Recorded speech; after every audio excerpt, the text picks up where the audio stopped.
Here we are. We're here again. Day 2. Let me get everything sorted. Should I have this done way before I go live every time? Yes. Is it going to stop me doing the same thing every time? No.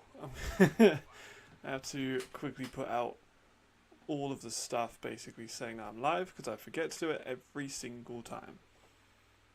Every single time. But here we are. Rhein versus Bressington. I've gone for a bit of a different change up with the graphics, so let me know if that one's any better. I need to make sure it's coming through on my TV. I need to make sure everything's all good. Patrick Azuma's there. Marcel Dabo's there. Okay. Get the link for the channel as well.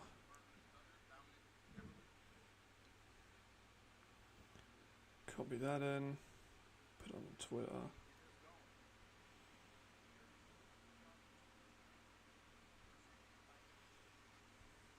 Here we are.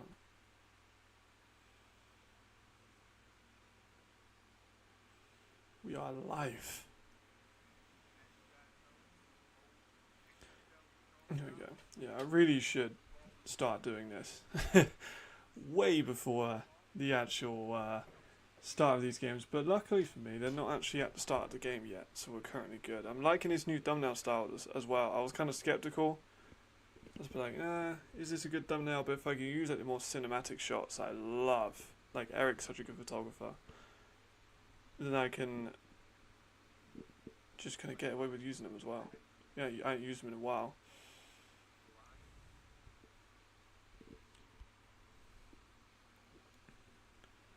There we go.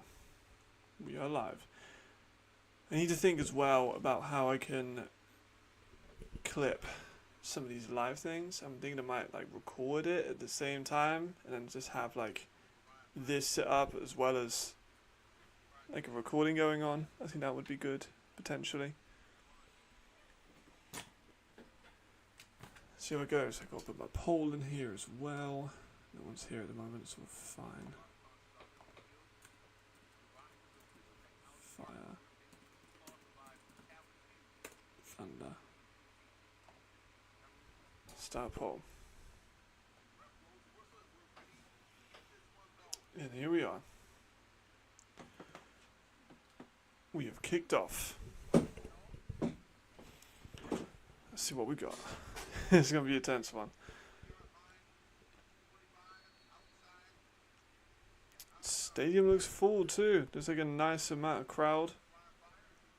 Nothing too insane. Like, I don't think it's a 10,000 one, but alright. So Harden is starting, which is important. The offensive line is unchanged. They're going to start on offense first, and an immediate false start. Hopefully that is not the an omen for this.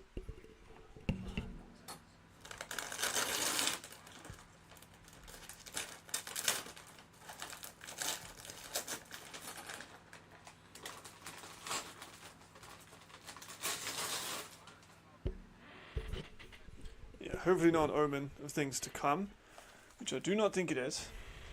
So that's good, but Carl Kitchens was literally the first play we have a false start. What's up, Justin? Oh. Oh, what a catch. Oh my gosh. Sorry, you came in at just the right time. Hextall's just brought in a crazy one-handed grab. Oh shit. Jez and Jaden Henderson? Interesting. Interesting.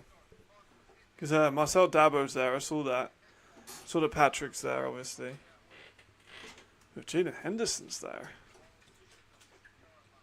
I still think he would be one of the best quarterbacks if he walked into your left now. What a catch by Hextall, though. Oh my goodness. What a way to start. We've already had a circus one-handed catch. Here's Glenn as well. How they deal with Glenn is going to be like one of the most important things, I think. Because he's been on fire so far this season. Oh shit. Yeah, man. It's weird. I'm surprised that he's there, to be honest. Like, I would think that he wouldn't be. Maybe he's scouting out. Maybe he's trying to look for. He's probably trying to look for players, or maybe he's looking for a team. I wanted him in last season. I'm surprised that he didn't go in last season. Oh, ball's a little bit over. Shame. Shame. I mean, Jaden's already got blasted once. Already in this game. The Thunder look good though, like crowd-wise. Looks busy. So you'll be able to tell me a lot more than that, Justin, but it looks busy. Open up my iced coffee as well.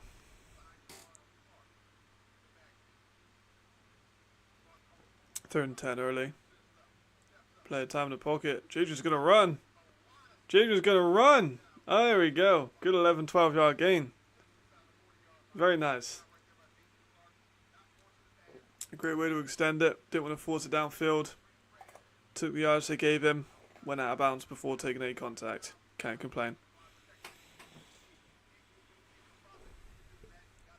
Cannot complain. I'm interested to see how these receivers do as well, given the injuries they've had at that position. They're already off to a good start. We've had a hell of a catch. We've had a good long run by Jay. Short catch out to Hextall for a 7-8 yard. He's got such a long catch get radius. Oh my goodness. Like, he went full extension on that grab then. Just has crazy long arms. Just a one-step trap. Look at that fucking length of that dude. I'm going for it. Obviously, I've got my prediction on screen already. 27-14. I wanted to put that in as well because I was kind of going between. I want to tie in some of my videos together. So I think having like the keys to success from the other videos I do during the week. I'll toss out to Glenn, who's got a ton of space. Goes for another 7-8 yards. Offense seems to be formulating quite well.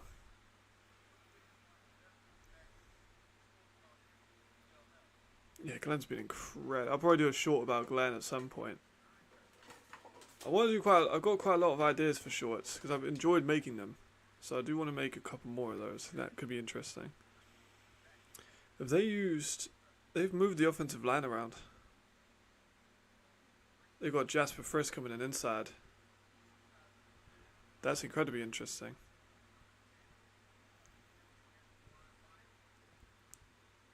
One of my things was pass protection has not been as good for Jay over the last couple of games. So they're moving offensive line pieces around. You know, they got Raji maybe having a more active role. Deal with the speed, like rushes of Kitchens by putting a faster offensive tackle on possibly.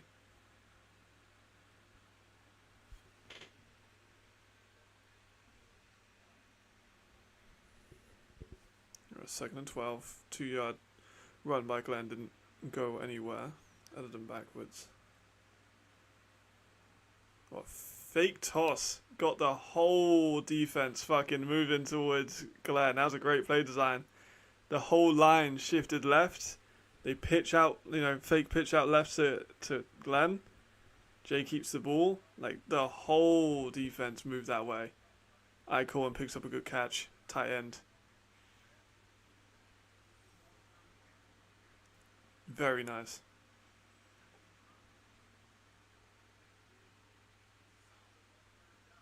Third and 4. Manageable. Already probably in field goal range too. Van Statten's been one of the more consistent kickers, although kicking this year has been poor. He's been one of the more consistent ones. Another quick pass out. Oh, it's deflected at the line. Oh my god.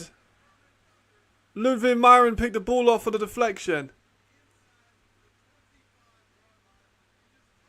Holy fuck.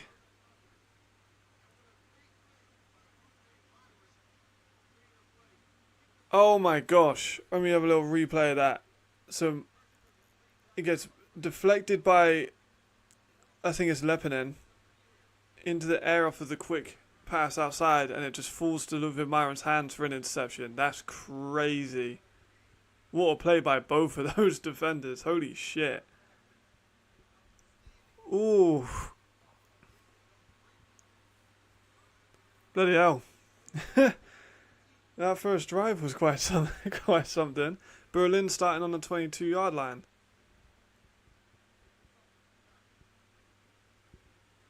Albert with the carry. There we are. Also another change up with the graphic, just because I can only have like 10, 12 players on that list, and I would like to put more. So I think I'll just put, either the whole team or none of them. 7th matchup between Jadrian and Sullivan. ELF's most played quarterback battle with 3-3. That's one hell of a stat, Jamal. I love that. That is a great one. Both of them are champions. Both of them are ELF Hall of Famers, as far as I'm concerned. Sullivan out wide to Schumann. Gets a really good gain. They do have, statistically, the number 1 offense in the league, right, Berlin?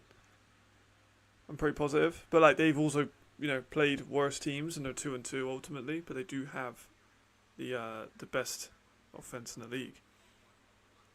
That's one hell of a number, though. 3-3.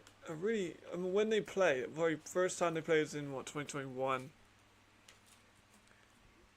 when Jay was in Hamburg. They wouldn't have played each other while Jay was at the Fire, right? I don't think so. Oh, shooting left. Oh my god, that was nearly picked too. Holy fuck! This game's lining up to be a pretty crazy one. I got pastry. I got coffee. I got water. I'm stacked up for a hell of a game. It's going to be a very, very interesting one. It's already been an interesting development with that pick on the first drive. They were still moving though. They had a couple good passes. Glenn's still running like he's, Glenn.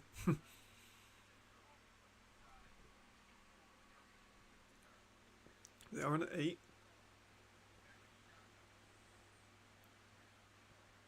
Oh my god. Aaron Jackson with the fuck. I thought I made a bit of a face. Is Aaron Jackson in the backfield? It was. He takes a wildcat run straight through the middle of the defense for the rush. All right. 6-0 to the Berlin Thunder. This is already a fun game. Literally just ran through, barely touched, all the way into the end zone. My goodness. Aaron Jackson's on like a NFL level, NFL MVP level run at the moment. He's been fantastic. Death taxes and don't bet against Rhein Fire, man. Death taxes and do not bet against Rhein Fire. It was an unfortunate pick. They were moving the ball pretty well beforehand. Also a great defensive play, so you can kind of go either way.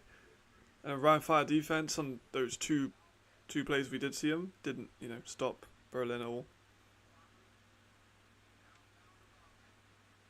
My goodness, my goodness gracious me.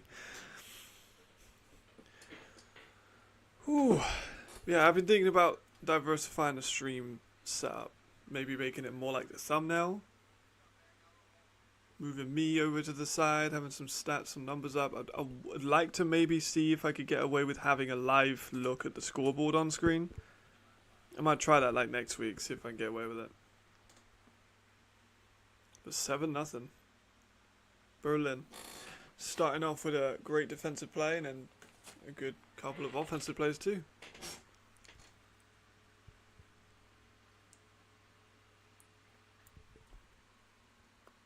We'll land up for an all-time classic here, potentially.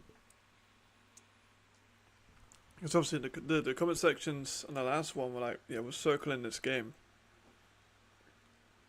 Which makes sense. Because both of them are two of the better teams in the league. Although, record 2-2 isn't crazy. They've been in some shootouts.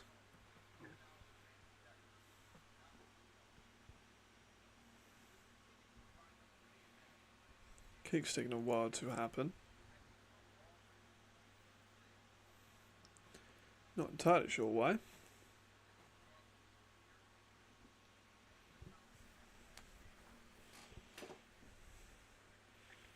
I mean, the games this morning too, they weren't outstanding.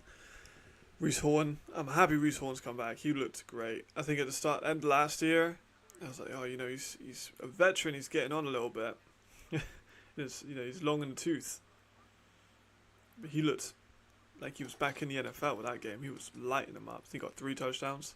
And actually, the ELF posted it up. Let me have a look. I know he got 3 touchdowns. See how many yards he got.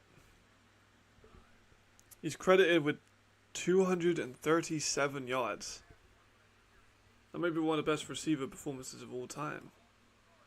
Let me have a look at the all-time game stats. So 237 is 1, 2, 3, 4, 5, 6, 8th of all time.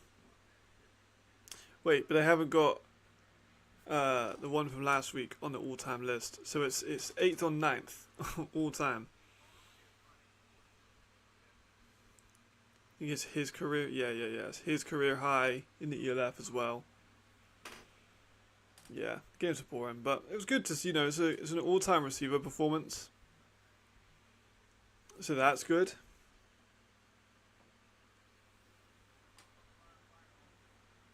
Like, I'll never say no to seeing an all-time receiver performance, but Prague just couldn't handle it. They got a pick at one point, but I really thought Prague would be better than they are. They had some of the pieces I was excited about, but they just haven't put any of it together. Very poor at the moment. And the Enthroners, everyone kind of knew they would lose to the Wrocław Panthers, even though the Panthers had been poor. It was still kind of a given that they would win that game. Glenn for a couple. Let me have a look at the final score of that one, because that was a blowout. I haven't watched that one yet. So that was 44-12. I saw the pick 6 by Devon. Good to see him back, like, in the groove of things. I've missed seeing Devon with the ball in his hands. And then 42-3. An annihilation. People in the comment section said about reducing the league size. I'm not a fan of that idea, personally. There's Jay again. Scanner left, scanner right. Fans underneath route to Icon for a couple more. Another third down, but both third downs have been... Yeah, they've had down the last one. To keep chipping away. Spill 'em. One of me and Nick's favourite safeties. He's such a fucking good player, man.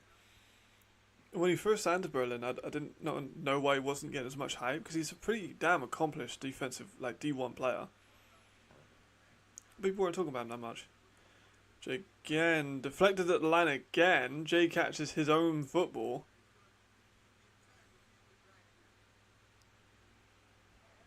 The pass protection today hasn't been great. Again, like, it's having moments, but the pocket's collapsing really quickly. Granted, Kyle Kitchens is a monster. He was lined up one-on-one on the tackle, but it's the deflections at the line. That's 2 already on 2 drives. One resulted in a pick, one resulted in a big loss. It's 4th and 8. Rhein are going to punt. Berlin get the opportunity to go 2 scores up. Yeah, punt's off. It's a good punt, to be fair.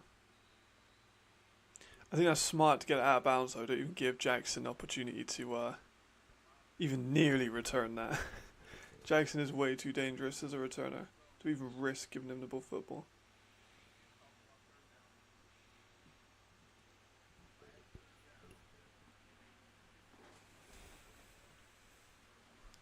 I mean, your heart might be right, to be honest. Like, they're up 7.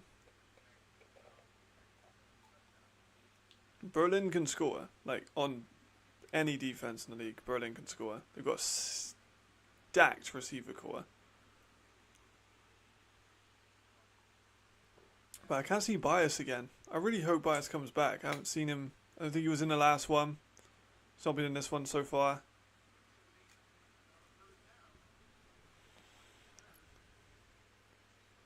Zebra.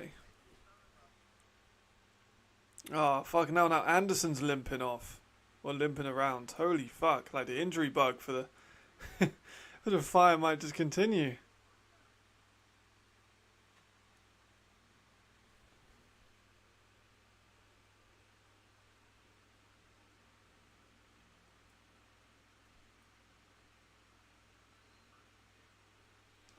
Should get the roster for Berlin up.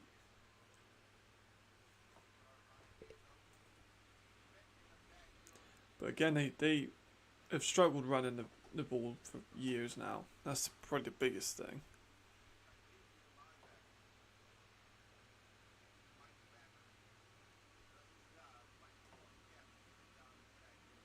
If they don't start diversifying their offense, I feel like Rhein can figure it out quite quickly. It's just, you know, can they get 14 points ahead before they can figure it out?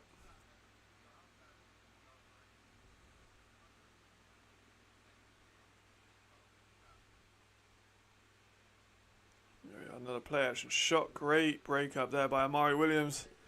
The best ball playing safety in the league. Puts a contact on the tight end and drops the ball out. Nicely done. Very nicely done. So 3rd down and 10. You're going to have to pass again.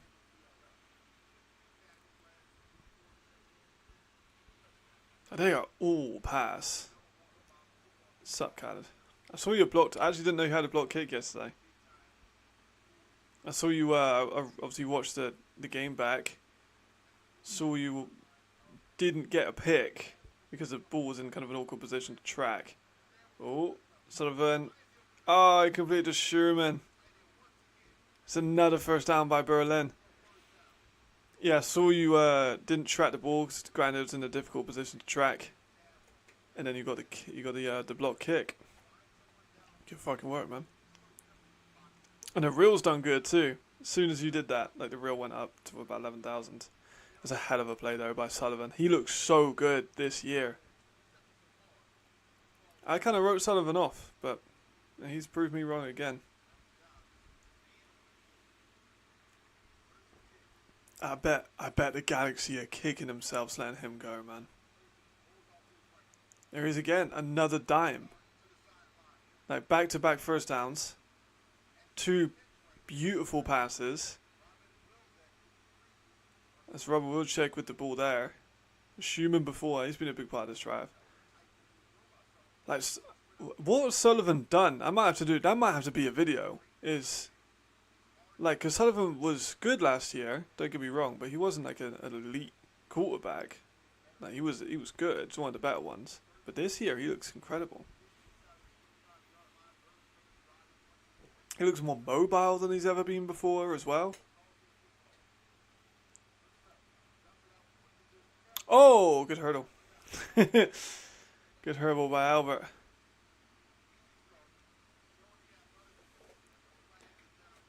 Like Sullivan just looks so much more improved. He looks bigger, he looks stronger, he looks more athletic, he looks but more fluid at the same time. His arm looks better. Oh, offensive flag there. It's unfortunate. You sprained your... Oh, man, I remember. So, do you remember that practice? I'm not sure if you were there, Khaled, at GB.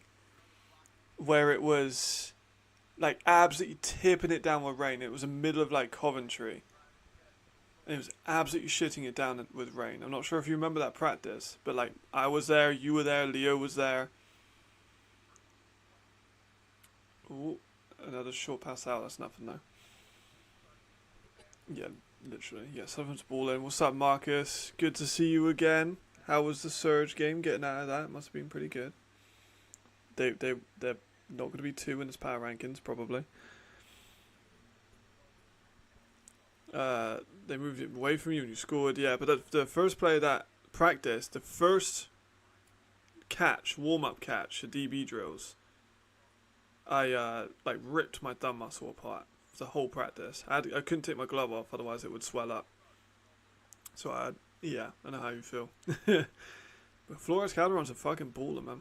And the breakup was won by the team, like by Thunder, for sure. Like Galaxy offense looks poor.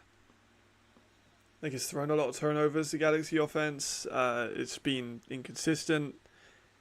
Like the drives have been killed off. Like quite early, the decision making's been pretty poor. Whereas the Thunder look like more of a well-oiled machine. Granted, that machine it can only pass. There's some like hints of the run, but it's mostly pass. But Sullivan's been the orchestrator.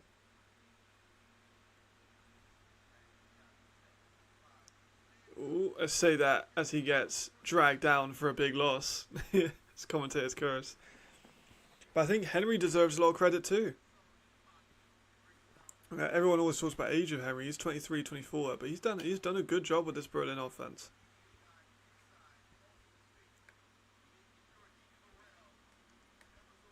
Hell of a game.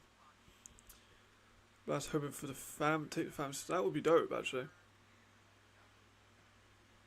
And that should be a pretty good game.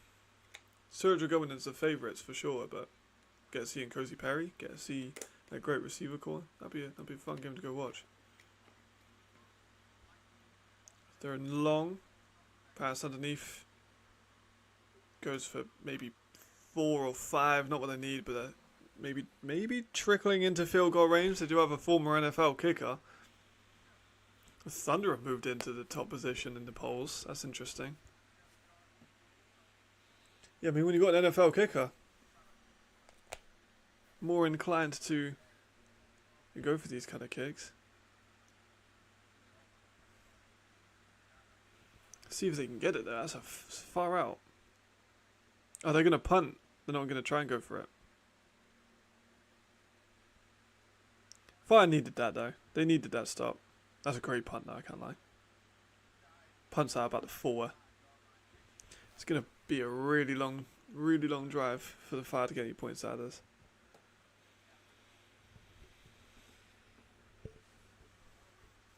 Flores got, what, 2? Did Flores Calderon get 2 touchdowns or 1? I know he got 1 because there was a coverage bust. He went down the right sideline and Shelton's playing at safety, which I don't think Shelton's as good as a safety as he is a corner. I think Shelton is a good corner.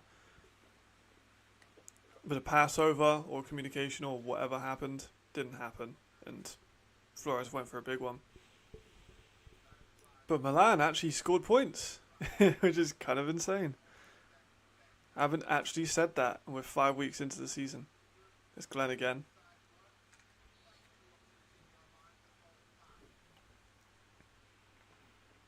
And Jock looked good on his returns that you left. I still think they need a receiver, though, to kind of stretch the field out. Because like the number 10 has done a very good job in stepping up to be a number 2 receiver for Flores Calderon. But they need more options because they're still without some of the best Italian receivers. They're still without Jordan Brewer. They're still without Andre Serra. So that's 2 receivers that would immediately start on that Milan team. Tamir Sek as well. That's 3 receivers that are not on the Italian team, that are Italian, that I think would make an improvement. Damn. There's actually a lot. So the IFL's just finished. I think Sek had an injury during the season, but still. Yeah, chance. That's the one. I mean, they got blasted. They never really looked in contention. Glenn for a difficult 1 yard, but a 1 yard gain nevertheless.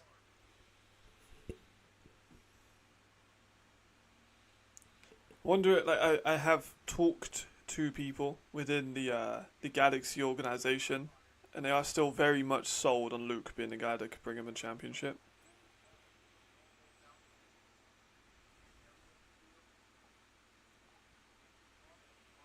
But there obviously is a lot more than just Luke's performances. Like the offensive line, I don't think's as good as people thought it was going to be. I was never bought in. I thought it was a very good. Oh, there's speaking of which. Oh my god! Holy shit! Jadrian stripped in the pocket. Ludwig Myrons picked up the football. That's what I'm saying, man. The fire pass protection has been poor. So that's fucking Carl Kitchens and Ludwig Myron. I'm not sure if you finished writing your article, Alex, about top performers. But you might have a couple more to write into it, my friend. You might have a couple more to write into it. Yeah, not sure what's going on with the O-line, man. Like, Kitchens was right, and I know it's Kitchens, but you double team that fucking dude and you don't let him get free? You triple team him even. Damn. So, Berlin are in a prime position to score now. Again. 2 turnovers from the offensive Rhein fire. While we're in ad break, I'm going to get some more of my pastry. What a crazy start to this game already.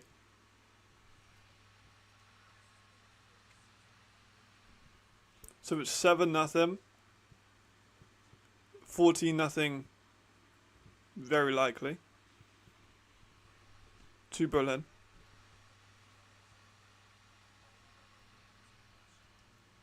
Yeah, literally, like, Carl Kitchens on the left side of the edge.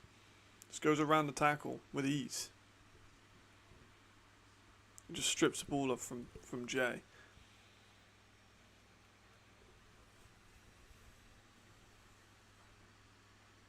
What a great defensive play again, man. This defense is on fire. Defense is so good. And I mean, I was right about the pass protection. And the offensive yards are pretty similar. Well, they're very similar. I'd say 2 between it. But 2 turnovers in the first quarter by Rhein. It's a big one. It's a big one. Jesus. I am, like, blown away. I don't know what to say. They're on... Where are they going to spot the ball? Right, so they're on the 6-yard line. This defense is going to get tired as well. Potentially, we could see a crazy upset here. I'm not sure if we will. I'm still, going with my prediction. I made my prediction. I can't back down from it, but... Holy fuck. Holy fuck. What first quarter? Already had Berlin looking good offensively. We've had Sullivan looking nice. 2 turnovers by Rhein. 2 wonderful defensive plays by the Thunder.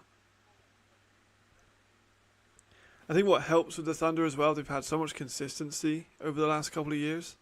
They've had Kitchens and Ludwig Myron and Milford, Alex Spillum. Like, they've had those guys in for, like, years. So I think that's a very important part. Even Aaron Jackson, Robert Vilcek, Schumann. These guys have been around for a while, and that makes up the most of their core.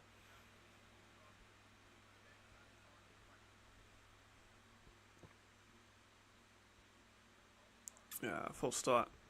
Tough one. We're getting a lot of flags at, like, the starts of quarters at the moment. We had literally first play of the first quarter was a flag. First play of the second quarter has been a flag.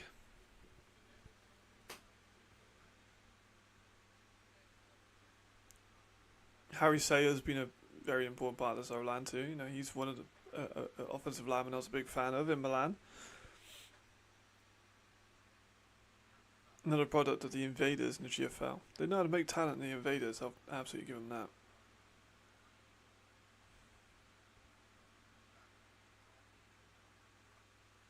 Little pitch, like shovel pass, back to the line if they're lucky, but nothing more than that. Venke with the tackle. Yeah, that was immediately sniffed out. Going nowhere. See if the fire defense can kind of tighten up a little bit. Looked good in the last drive.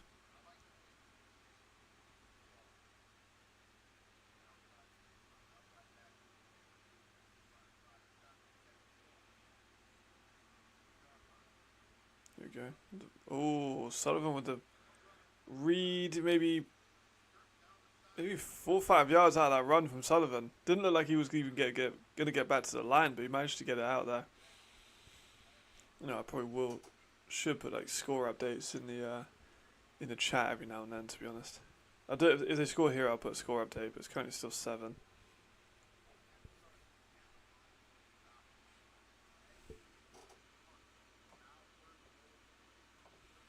But like.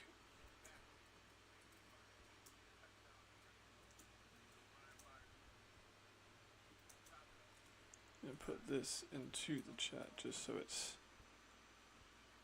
there. Ooh. Literally as soon as I press type, nearly a touchdown. But they're fine. That's what, 4th? Gonna kick the field goal. 3 points. Now to get a touchdown would be better, but to cause a turnover and make it a 2-possession game is never a bad thing.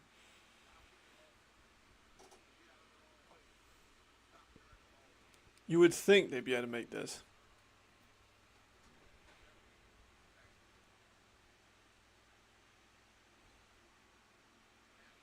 Kicks up. Looks... Oh my god, it's no good. I swear he was in the NFL, right? I swear he was in the EL, like fucking NFL.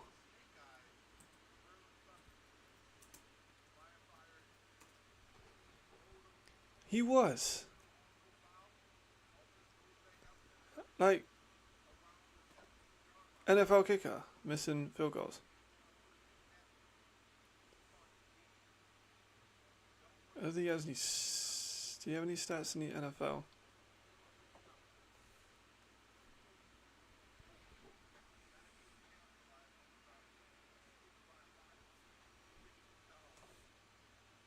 Yeah, like he's kicked in the NFL. There's Glenn. Oh, big run by Glenn. Just went for about 20. Nicely done. That's a big chunk yardage they needed. Yeah, from field goals he went 3 for 4 in his career. One of which was over 50 yards. Below 50 yards he was perfect. Granted it was only 2, but still perfect. And he missed a couple of extra points. It wasn't great from extra points.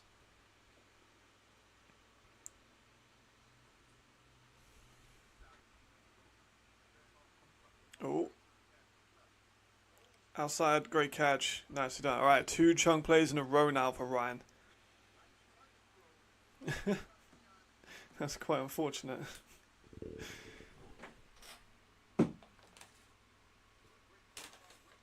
Not quite the expected programming on the left, I don't think.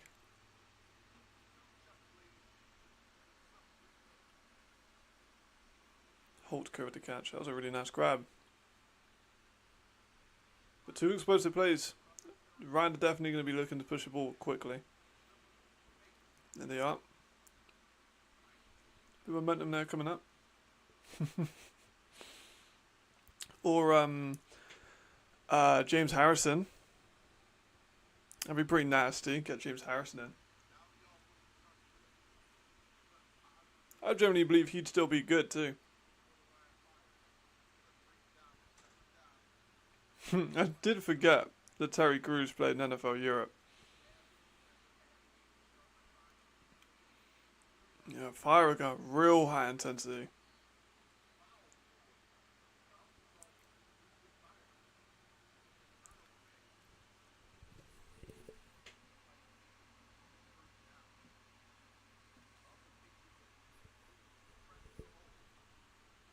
Not a good game by Glenn. He's so physical, man. Now he's stretched out as a receiver.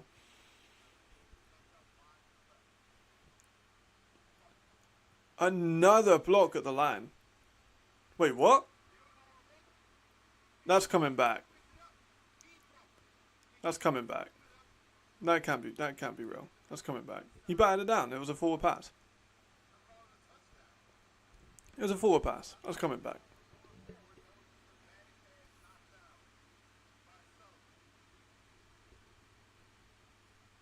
That one's going to come back. Yeah, yeah. I'm surprised they didn't blow the whistle immediately on that. That's like the most obvious forward pass I've ever seen. I mean, it's crazy the fact they've been able to get 3 deflections off the line in the first 3 drives.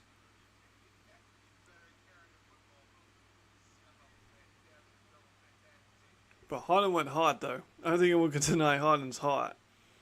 But I want to see Haaland preserve himself though. Like, he's still coming back from injuries. Oh, great tackle.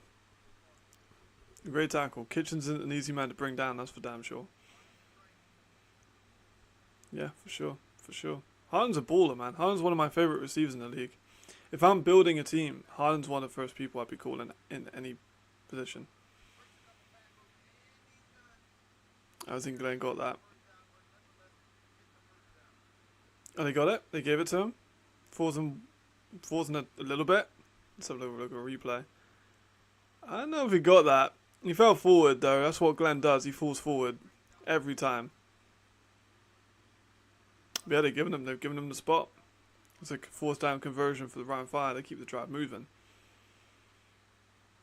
But we've had like the offensive line need to be better. Yeah, but at the same time, you can still say about the defense being incredible, which it absolutely has. Not doubting that. But 3 deflections on the line, one of which was a pick, and one was nearly a pick that Jadrian had to catch. That one was, called back. It's pretty incredible.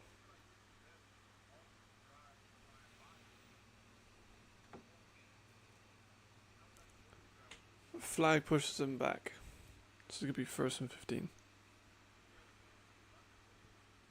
Jay looking to the left, going to take a shot on the comeback route by Hextall. Gets out of bounds. Nicely done. Good bit of chunk yardage.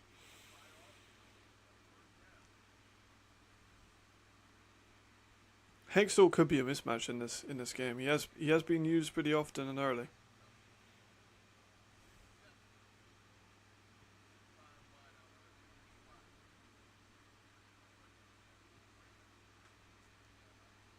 Quofi. Yeah. Haaland, Quofi. So Haaland, like Haaland. Isn't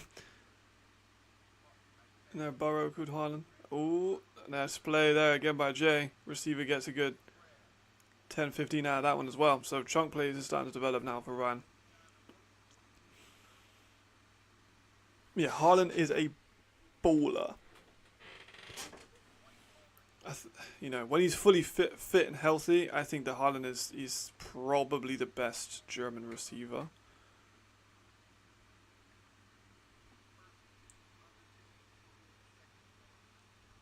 Which is high praise considering Lewis Geyer is on a fucking tear. Lewis Geyer is probably number 1 out of that. Like at the moment, Lewis Geyer is playing out of his mind at the moment. Hand off to Glenn. Goes for it. Ooh, there he goes again for another 12-yard gain. He is fucking rumbling through this interior defensive line. Still going. That's what Glenn does. He runs fucking through people. I don't think I've ever seen Glenn put on his back by a defensive lineman. Right, 1st and goal. Let me copy and paste the score. See if we got Patrick Potion. Motioning Patrick Posh out. Giving it to Glenn. Letting him go to work. Untouched. I'll give it a minute, just in case they kick it and miss it. I don't want to put 6 and then put 7 in immediately. But Glenn Tonga again, another touchdown. He's the best running back in the league this year by a mile.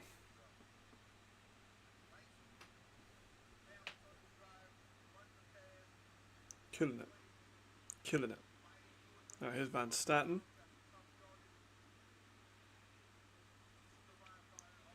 The lefty. You would think it'd be 7. Van Staten's been a good kicker this year. Yeah, right down the middle. 7. There you go. Yeah, it was. It's a shame that like he was the only one around and the ball didn't really bounce for him, but yeah, it didn't really count, so it's all good. Yeah, Glenn's an animal, and I've obviously met Glenn in person. Super nice guy too. But he's like big, like he's stocky. Unless you're watching on TV, it's kind of hard to get kind of a gauge of someone's size. But Glenn's wham.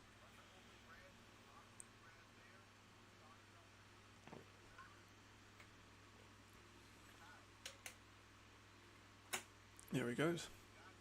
How many touchdowns he got this year? Let me check the stats.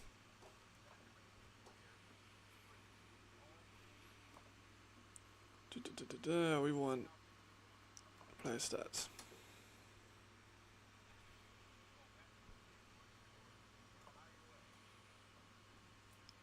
So he already has 6. This is his 7th. That's incredible. Still mad to me. Did David get a rushing touchdown today? I haven't watched the game. Did David get a rushing touchdown? Let's see if anyone replies to that one, because maybe I'll watch that a little bit of that in halftime. He's averaging 5.88 yards to carry. He's over 100 yards above anyone else in the league. And he scored, I think, in every game. Let me see if that's true.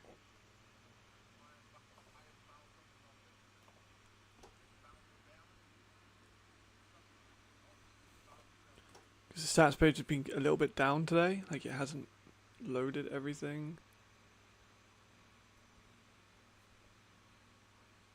Alright, games. Yeah, so Glenn has scored in every game so far. Without fail, without fumbling as well. He's had 2 games of over 100 yards, which was 173 and 206. He's never went below average of 4 yards per carry this season. He's had a lot of the rock though. Like, he's been carrying that ball a lot. But they are incredible numbers.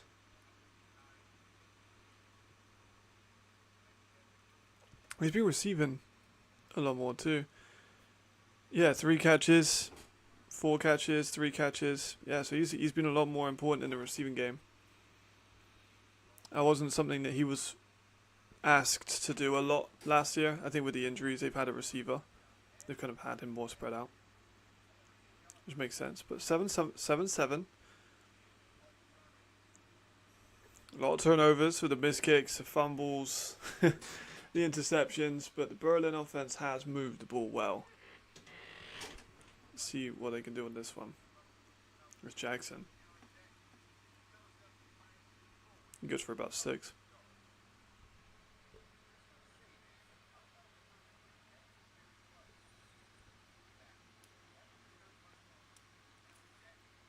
There he goes.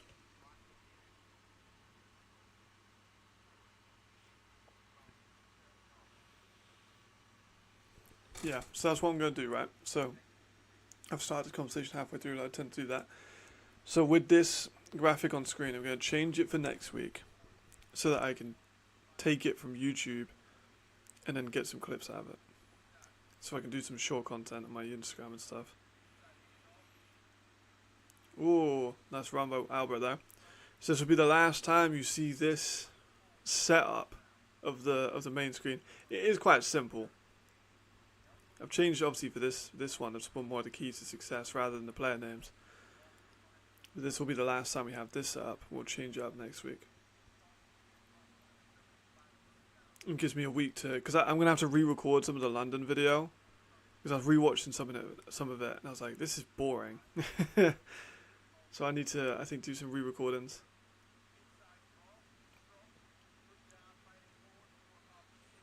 I think the problem with the London video is I talk about everyone, and some of them I'm a little bit more informed on than others. Like, I will talk for a few minutes about, like, Leo, the receiver, And I talked maybe, he's good and he's athletic and he's fast about another receiver because I don't have my notes in front of me. I went 2 hours of just talking about players, but I didn't have any notes. That's bias. He's on the sidelines. So because I didn't have any of my notes on me, because I was, recording on my laptop where the board was at, I couldn't see my notes. So I think I'm going to re-record some of it, not talk about every player, and just kind of make it a little bit shorter. Sort of again, inside slant, deflected, 3rd and 5. Great defensive play there. But flags, if that's a PI, they can feel hard done by. I want one of those ELF caps that the referees have. I want one of them.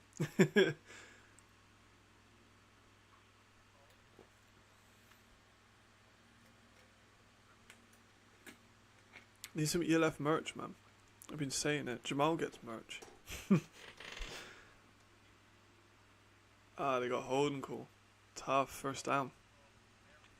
Very unfortunate. Fresh set downs for Berlin. They're going to cross over the halfway line too.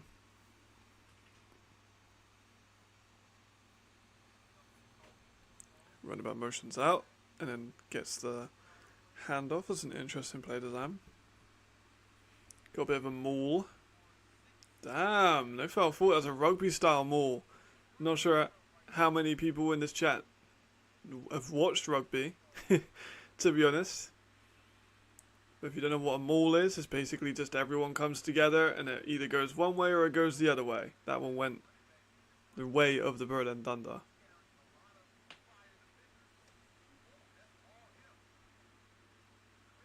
Crazy leg strength. That's what Albert brings, though. Oh, it wasn't even Albert. Schultz. Good job by Schultz. 3rd and 2. Got 8 yards out of that. That's pretty incredible. Now it's Sullivan taking a shot right. He's wide the fuck open. Robin, touchdown. Oh, shit. Oh, shit. He burned Seibel. I think that might have been Seibel. Holy fuck, he's just blitzed him. Robin is so good. People need to start talking about Robin more. By people, I mean me. I need to make a video on Robin. Literally just a stop and go. Yeah. Oof. No one was ever even close to him.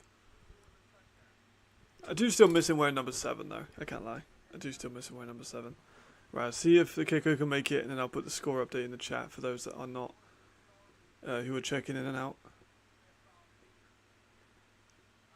Looks fine from this angle. Yep. So now it's 14 to the Thunder. There we go. Hell of a play by Robin. Great route. Sullivan with a beauty. Oh my god, that fucking play action by Sullivan was wonderful. The way he kept that ball tucked but still throwed his arm out, that was amazing. That's amazing. That might be one of my favorite throws all year. That's what you get from an elite level quarterback, man. There's not very many quarterbacks in this league that would pull that off. That was awesome. He faked the throw with the ball still tucked in his other hand and then just switched the ball into his throwing hand. And uncorks a deep one. That's a special play.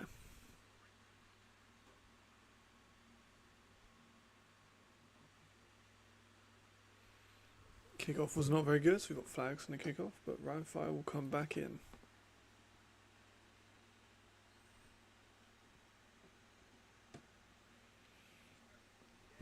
Herbal again. The NFL kicker is struggling with kickoffs, struggling with kicking in general. I don't understand. People were generally complaining that the Rhein got an NFL kicker. Not Rhein. People were complaining that Berlin Thunder got an NFL kicker, and he's not looked like an NFL kicker. You put his numbers next to the ELF guys, he's pretty damn similar. It's Haaland with jet sweep.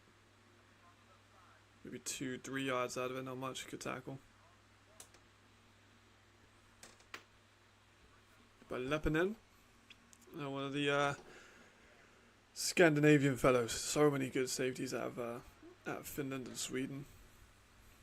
For those rebuilds, I'm not sure if I should do it just Sweden, just Finland. I feel like I probably could do it with both. It would definitely test me as a scout to build a team fully in Finland. But I feel like I could do it. Well, I know I could do it. Confidence. I know I could build a team out of Finland. A nice play over the middle. Haaland with another catch. Great pull by Jay. Hits him over the middle. Nicely done. Good catch, but he did take a bit of an awkward landing. Haaland.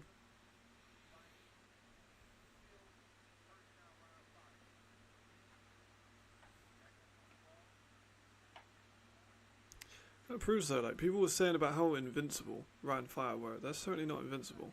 They're hard to beat, as is every team atop of this league. That's certainly not invincible. People wanted more like competitiveness in the league after Rhein went undefeated last year. I think they've definitely got what they asked for. Among the top 8 teams, anyway. Below top 8, maybe not. But you can say the same in the NFL. Like you have teams that are good and bad in the NFL. So people comment a lot on the games from today, like, oh, we need to make it more even, stuff like that, which I do, somewhat agree with the import rules, maybe favouring those worst teams, but it's good. There's good teams and there's bad teams in every level of sport. Jay stepping up, again pressured, sacked.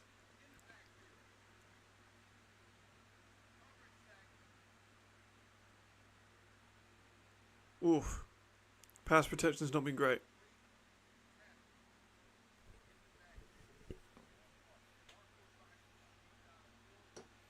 Pass protection has still not been where it was last year. Just under 4 minutes left of the half as well. It's been a fucking quick half. We're only an hour into the stream and we've nearly had like half. We just got caught up by the D lineman and then just closed up very quickly. 3rd and 11, still manageable.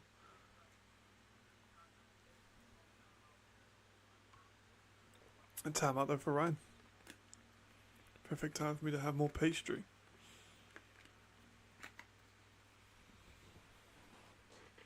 A very interesting game so far. I talked to some people before the game, that might be in the chat, but I don't want to out them, giving their names, if they're not here, that thought that Rhein Fire would pretty easily walk over them. I favoured them by 13 points. Ryan could go on a crazy streak and get 20 points unanswered. That would prove me right.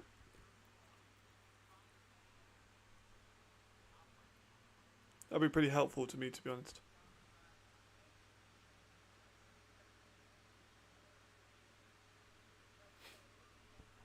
Look at the size of Grossman Klein. Guy's so big. He's like 22 as well.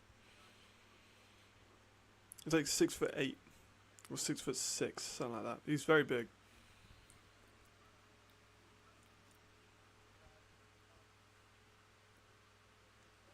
Right, 3rd and 11. Take a shot in the middle. Tony Anderson with the drop. I've used him a lot as a receiver this year, surprisingly. Did you?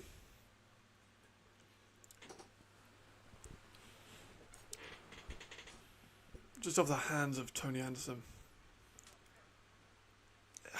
What score did you predict? I know, obviously, in hindsight, you could be like, I predicted them to be up 14-7 at halftime. But, what score would you realistically have thought? Or, maybe the margin that you're favouring the Thunder for. There's the punt. Not a great punt. Actually, rather awful punt. Yeah, what would you have given me at the start of the game for over-under? In terms of how much they would have won by.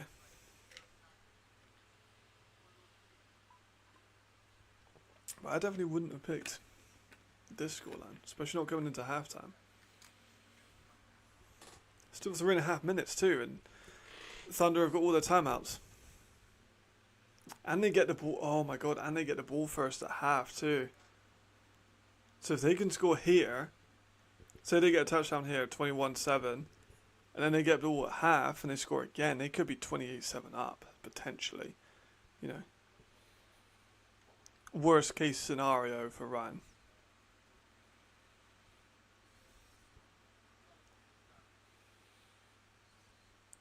So bouncing in the pocket, runs out for maybe 1 or 2 yards. I thought it would be a shootout. I didn't expect so much great defensive play.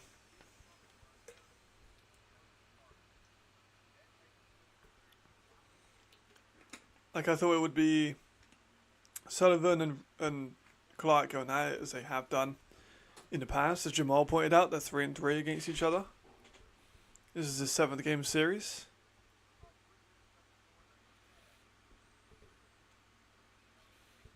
And Kyle Kitchens is incredibly hard to stop. I just thought they'd be getting the ball out, you know, real fast. But the pass protection has not been good.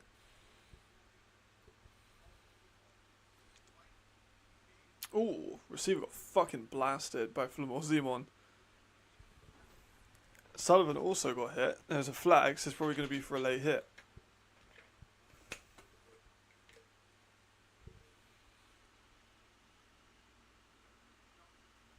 That's on Feltz, I think.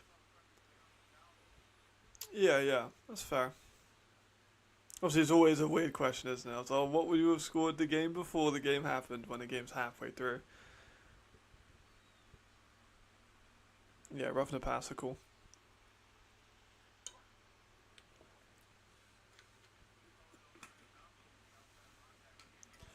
The thing about predicting ELF scores, you really have to take into account the missed kicks. So you got to have weird scores that you predict, because otherwise, you know, you can't really predict a 28-21 because the kicking's been so poor. It's always a difficult thing to take into consideration. Here's Berlin again.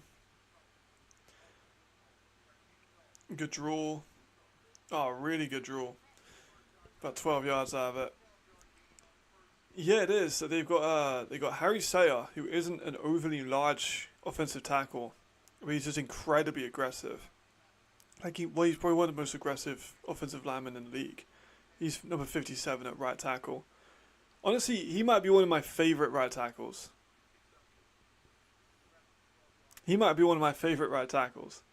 Honestly, he's very good. And then they got one from D1 from Chattanooga. Saying that like a proper Bristolian there. Chattanooga. Yes, they got Harry Sayer, Lucas Lavin. Yes, the Swedish. And they got Felix Leppard as well. Cedric at centre. Is he playing?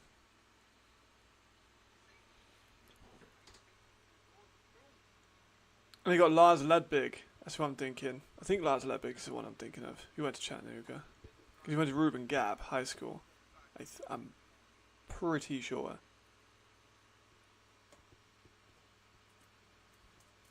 If I'm right, then I'm just the best. One of them fucking did. So Lucas Lavin. I can't see the chat at the moment, so I'm gonna. Yeah, it was Lucas Lavin. So Lucas Lavin went to the University of Tennessee Chattanooga, and then he was in the CFL for a bit. He's listed at 6'5", 327 pounds. Yeah, so Lucas Lavin is listed at 73. 67 is, wow, that's a hard name to pronounce. Robert, I'm going to copy and paste it. This is as of ELFpedia, so if it's, not right, then he's actually 37 years old. He's only listed at 6'2", but that's if that's the right number.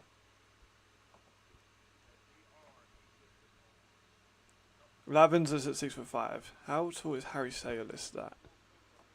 I don't think Harry Sayer is an overly large tackle. I think he's taller than most people.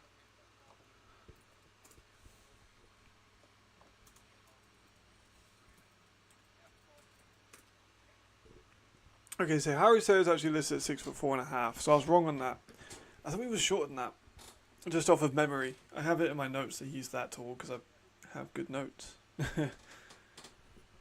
It's probably Lavin, to be honest. Given how good Lucas Lavin is, it's probably Lavin.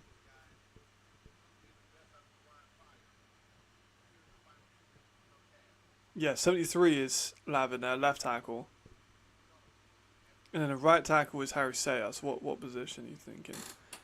Because both of those are huge guys in their own right. Oh, little end around.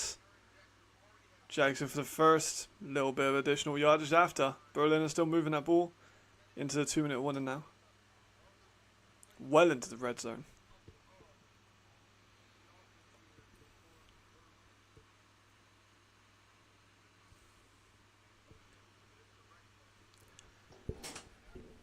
Jamal, I'm not sure if you're here, but you need to interview Henry.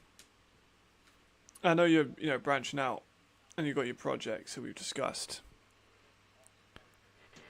Not now, but I'd like Henry Siegel, I don't know how you pronounce his name, but he would be an interesting person to talk to.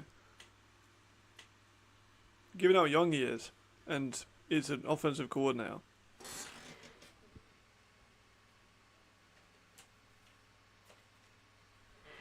And a damn good one, too. It's Sartre, the center.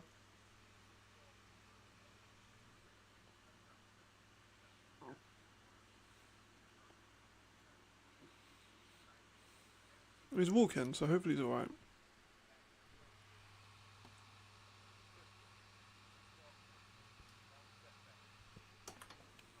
Hand off. Run right. He's still up. Oh my god, he's still up. Oh my god, what a run. Holy shit, Albert, bruv. What a fucking run. Berlin are kind of moving, though. Berlin are kind of moving. What the fuck? I just expected him to get stopped after a 2-3 yards. Missed tackle. Shrugs off 2 or 3, 4, 5. Oh my god. Albert, what a killer. He's like German Bonatti.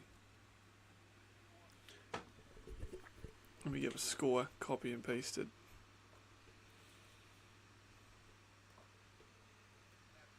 Kick looks good to me. Damn. Didn't think I'd be typing that out. Holy shit. Holy shit. Now this is kind of something here, not gonna lie. Yeah, he's actually been good from PATs though, but he's just been bad as field goals. Does he have his stats on Sports Metric yet? Let me have a look.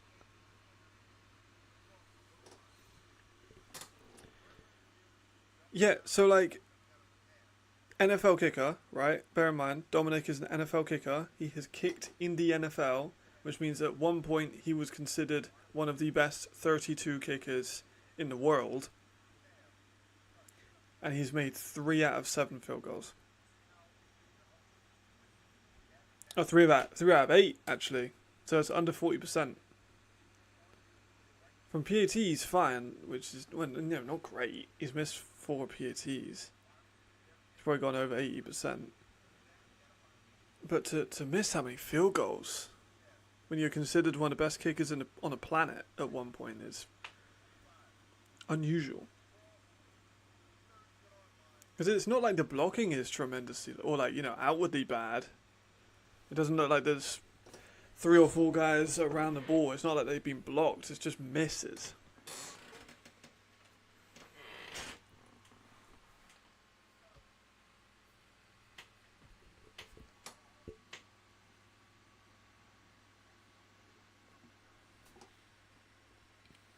More flags in the first place of drives.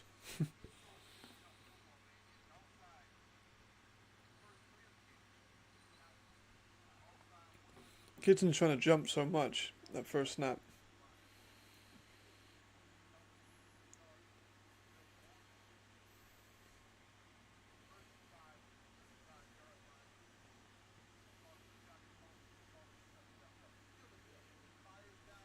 Ooh, deflected again. Leppinen. We've talked about Leppinen a lot today. 90 seconds left. Fire could get something in 90 seconds. 2 timeouts. There's time to get on the board still. But again, the lot of pressure. Jay did a good job stepping up into the pressure and out. Tried to get the throw to recover the receiver, and Leppinen made a good defensive play. 2nd and 5. Immediate pressure again. Like, what's going on, man? With this O-line, it just looks worse. Like last year, it was basically impenetrable. And do you remember that play? Who was it against? Was it against the Galaxy or Cologne? Where Jadrian, I think, had like 15 seconds in the pocket. Completely different. Yeah, agreed.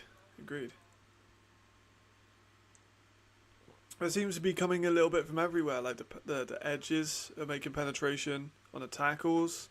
The interior lines had problems. Jadrian's going to try and... he's got... Oh, he did. He get it. I think he got the first. That was good. Wasn't able to get people over the top of the coverage. They're going to call that 4th? That's harsh.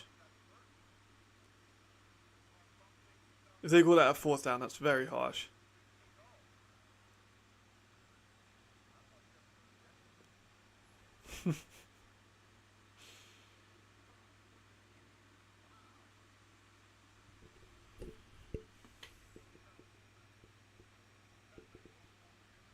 It's like that, man.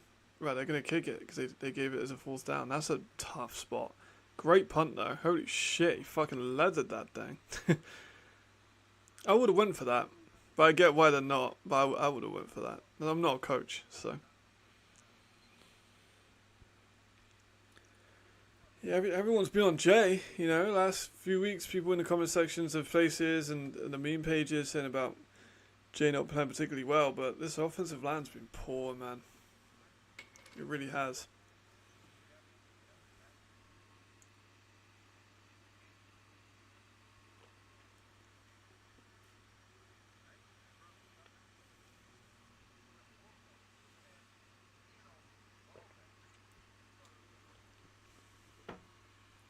One minute 14. 2 timeouts. Try and maybe get a big play out of this. This is an offense that goes off big plays. I said about it, I think, in last week's one, about the rack threats they have at receiver. And obviously Bias isn't playing in this game. But they certainly have threats everywhere.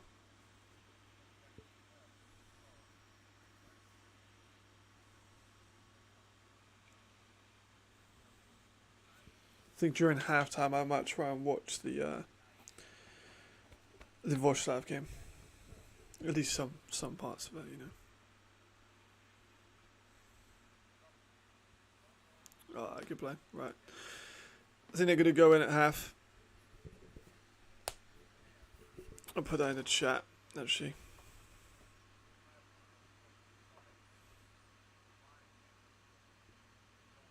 If I could click correctly, that'd be great. Unless they go for something crazy here, I think they're going to go for a kneel. Or maybe one last play. Because it's 3rd and 8, 4 seconds left. Yeah, they're going to not even snap it. Yeah, they didn't snap it, they let the clock run down. Then yeah, look in to try and get like a free play. Holy shit, right, let's check into the the Vorslav game. What time's it now? 4:38. It's usually about 20 minutes. I'll check back periodically. But let's have a look.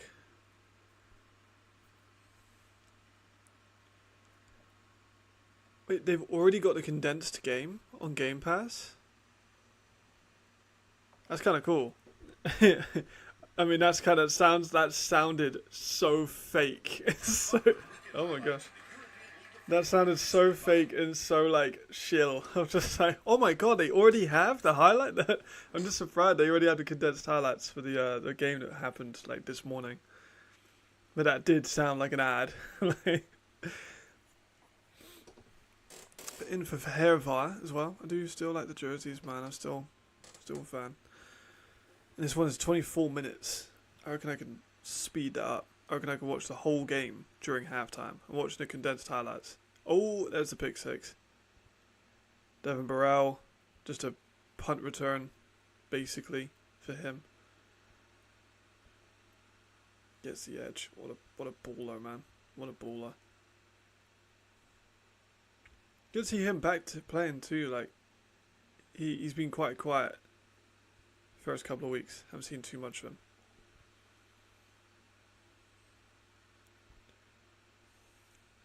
How the hell do you improve the enthroners though? That's like its own case study. Good run around the edge. Nice. Looks like they had some success with these short tunnel screens and these decent runs. There's Roby.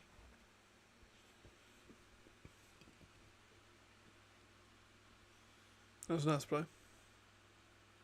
Pretty good. And then Mangle again, look at the left. Picked again. Oh no, nearly picked. Probably should have been picked. Was that Devin that dropped that? Yeah, they're going to show replay. Trying to watch a whole game in under 20 minutes, so. Bad out the line again. I want to see if David scored. I think Fire underestimated the value of Roby. I don't think he underestimated it, personally. Ooh, nice catch. I think that obviously they had to let either Roby or Willie go. Like, at least one of them. And then Mahonwu, I believe, just wanted to go back to France. You know, he is French, so. I know from my connections within the organisation that if they could have, they probably would have kept that receiver core together, but you know, sometimes it just doesn't work out like that. Biggest complaint about yesterday was a merch buddy of mine ordered 4 weeks ago and had nothing to wear to the game. That is a shame. Really? That's odd. I mean, I'm working with First Down, as you could tell by the sign at the top of the stream. And we have hypothesized, this is nothing official from the company, I don't speak on behalf of the company, but me and the people within First Down have discussed merch and making merch, designing merch. You're just, you know, there's a lot of stuff that goes into doing that. It comes like, you know, photographer licensing. Oh, great play. It's Cat Spa. I'm so happy he's playing well. After I made that video on him as well. You know, just saying.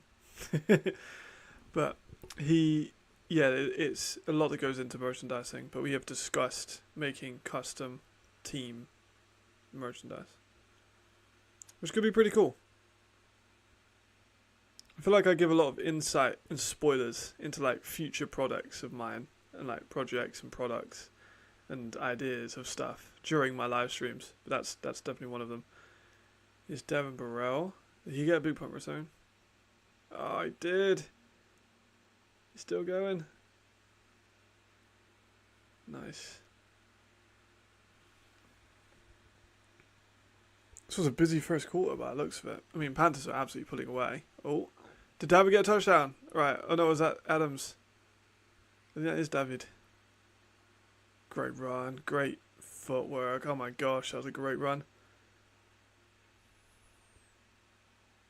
9th. Holy shit. I might need to have a little tracker. See, so who's got the advantage then? So that was David. David finally got a rushing touchdown. He did it. He did it. Appreciate it, Marcus. Yeah, man. Like it. I've got a lot in the works. Oh, fumble there. I've got a lot in the works because I'm constantly doing stuff for this channel, making football content.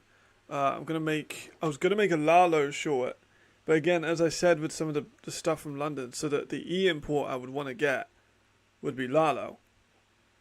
But because I was speaking so fast and didn't have notes, it's kind of come across quite, you know, a bit boring. Like I said, a bit boring, a little bit like jittery.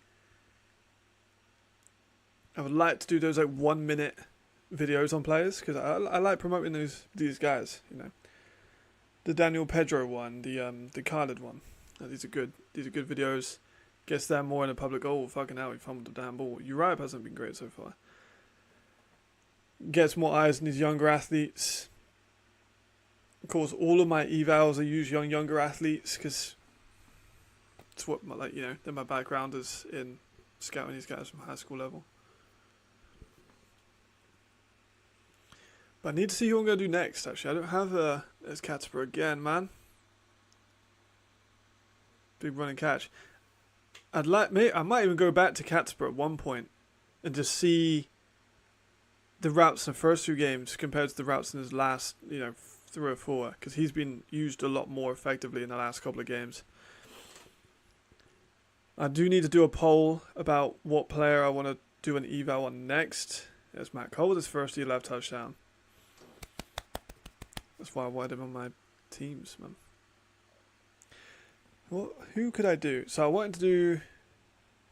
No, let me do that now. let me end this poll. I'm going to put my mic down. So you might hear me like tapping. But I'm going to put my mic down so I can type out the poll.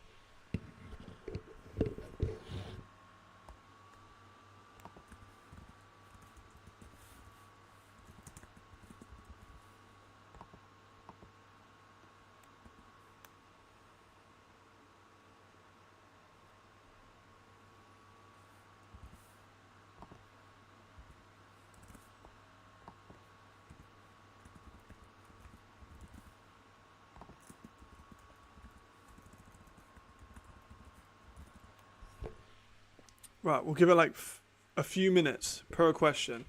We're going to start with offense or defense.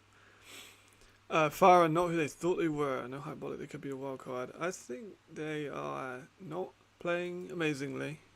Granted. I think also the league has just got more competitive. Right, give that poll a couple of minutes.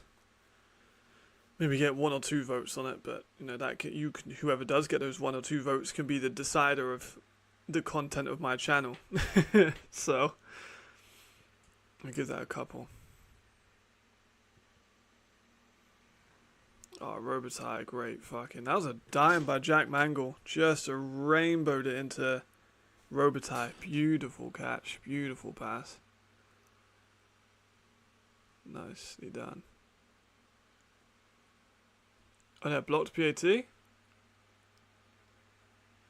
Just AJ Wetland things? Yeah, just AJ Wetland things. Kind of what he does.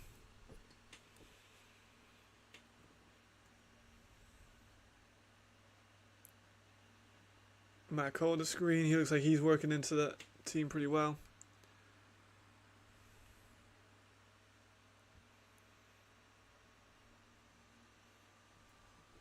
Right, I'll do it at the end of the half of these highlights.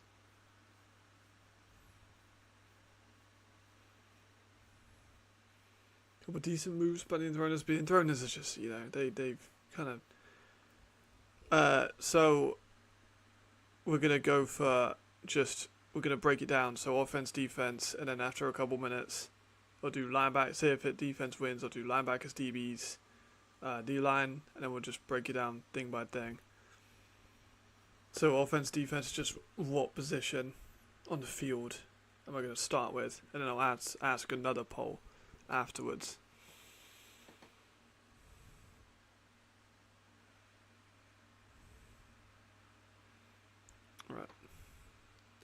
think I should have given everyone enough time to vote. Let me also check on the Rhein fire game, make sure that's not already starting. Yeah, they're walking back out, we're all good. Right, defense it is. Nice, nice, nice. Let's go for this next. Again, put a mic down so I can type.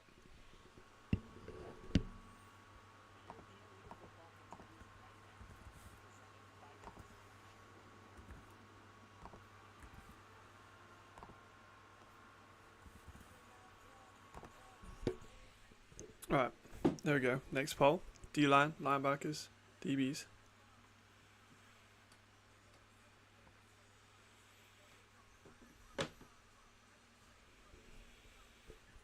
Ah, you're the fucking man, Marcus.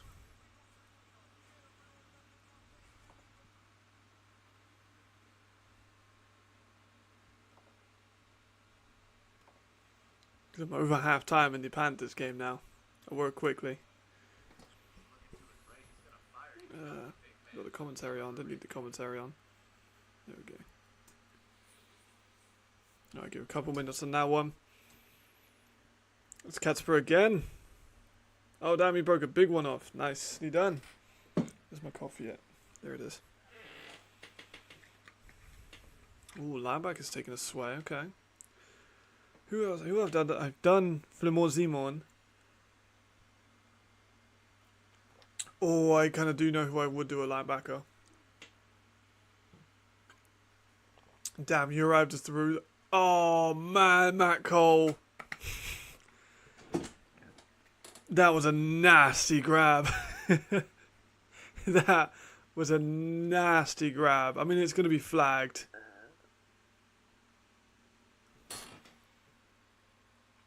Is it going to be flagged because he threw the ball with his helmet off? Did he throw that without looking at the fucking... That's why I voted him as the best receiver. Because he can do shit like that. Oh, it did count. Nice. Nice, nice, nice. Yeah, that's a vile catch. Like, that's actually vile. Alright, it's 50% now. So I'm going to have to, like, wait until one takes a lead.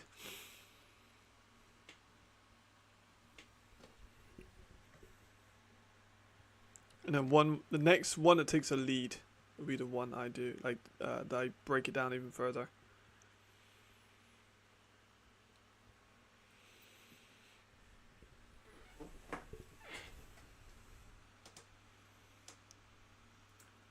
Be safe, man, for sure. I'll give you the I'll give you the deets, man. You know, I'm a descriptive person. My grandma was a librarian, so I grew up in libraries as a young boy. So I have a very wide range and articulation of my vocabulary.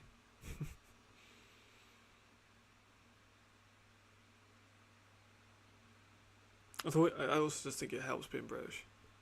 I think being British gives you like either a +5 in commentary skill or like a -5 in commentary skill.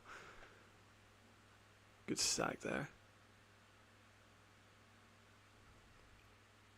Panthers just moved the ball with ease. Looks like they're off. Is that Catsper again?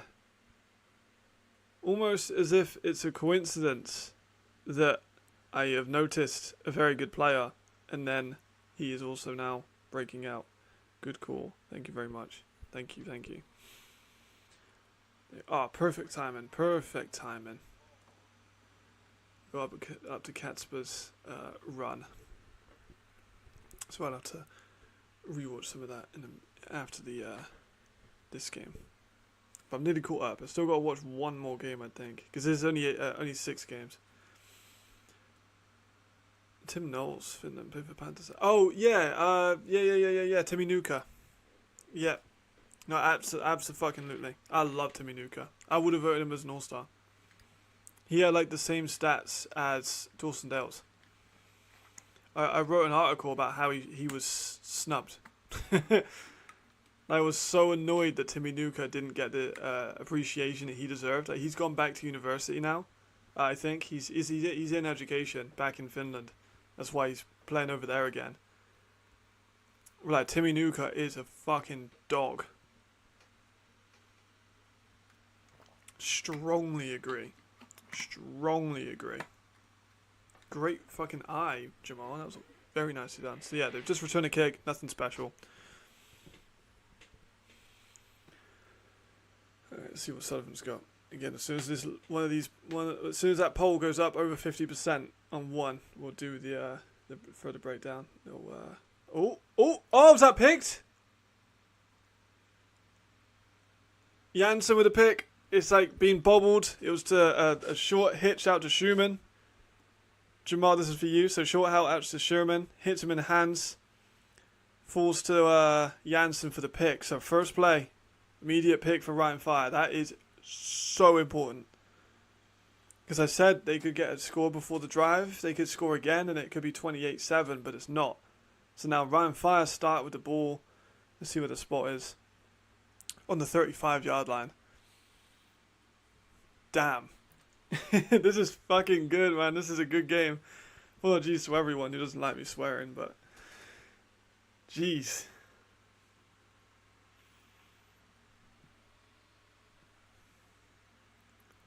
Pitch out to Glenn. Runs left for a nice gain. He's broken out for another 12, 13 yards in the pitch. The only problem would be doing a Timmy Nuka one. Would I go off of last year's tape or would I try and track down the Finnish League tape? Because the Finnish League tape isn't going to be as good as the ELF tape. But it would be more reflective. Also the competition is lower. So that would have to be something that is factored in. Although Finland is absolutely one of the best leagues in Europe. So such a good league. Right fire again. Full start by the Berlin Thunder.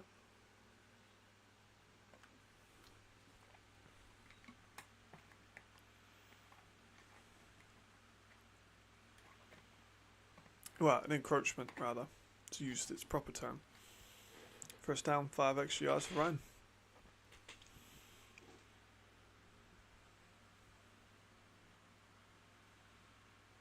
Nice. Carl Kitchens has had a lot of flags today. He had 3. He's obviously trying to time the snap, and he is so good at timing the snap. Another pitch out left to Glenn. Another good, probably about 3 or 4 yards out of it. Just put his head down and ran through him, as he does, as he tends to do. And pitch, it has been there. Yes, sir, Raji is just such a mobile lineman. I wouldn't even call Raji a lineman at this point. Just football player, you know.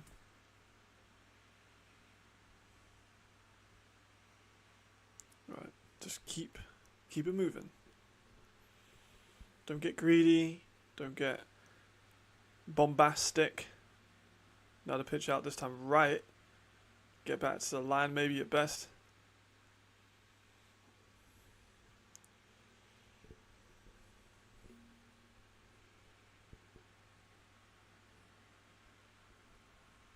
Couple pitches in a row though. 3 pitches in a row. Obviously, I've seen some with the run. Like that run was so good in the first half. It makes sense they're trying to go back to it. I'm surprised we haven't seen more Sergi there. Thought we would have seen a bit of Sergi come in as the backup running back. Hand off to Glenn again, running right down the sideline. He's in for the touchdown. All right. Okay. There's a flag on the play there. Shit. Sounds like I'm supporting Rhein, but I just want this to be a close game. There's a flag, so I'm going to hold off on putting a score. Holding, offense, tough. Right, players coming back. Scrap that. Who was it on? Was it a holding? I mean, kind of, yeah, but kind of both of them doing the same thing. That's tough. So yeah, Glenn comes out. I think Sergi's going to come in. Yeah. I mean, I said it and they did it. It's weird.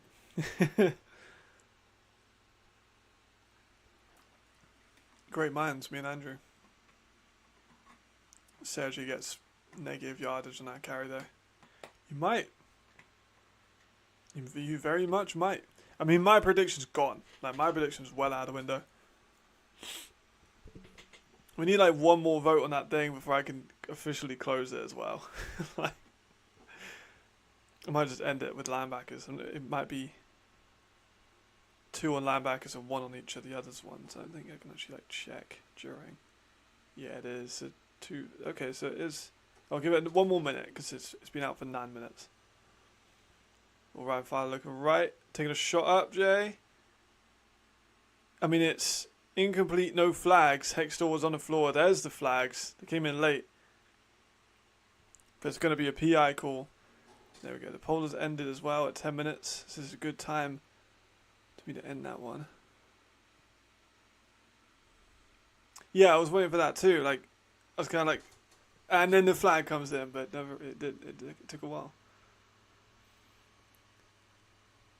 All right, let's start the poll. So I got a few linebacker ideas for players I like. There's the flag. I'm just gonna like copy and paste a few names while they do that.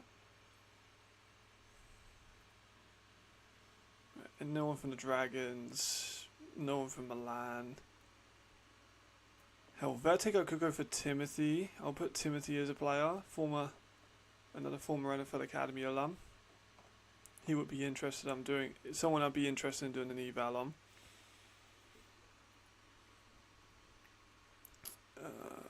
Vienna. I do want to do someone on Vienna. Okay, first and goal. Let me pause on this. First and goal. Hand off to Glenn. Inside left. Waltz is a big pile of bodies in the middle, but just kind of goes around it. Touchdown for the Rhein Fire.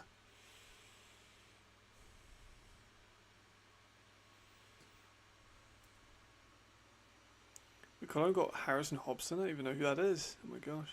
Oh, DeJohn Owens is hurt too? Oh my god, Cologne have had so many injuries. Toby Naylor? I'd be interested in doing Toby Naylor. I played with Toby Naylor. Yeah, that's Raji. He wears like contact lenses in, so he has white eyes sometimes too. And the fucking PAT is blocked. And Otto is going to get dragged out of bounds. I'll update the Digan Gomez could be a really good one. Man, there's so many good linebackers in this league. Right, I think I can add 4 options. Let me just pick my next one very wisely.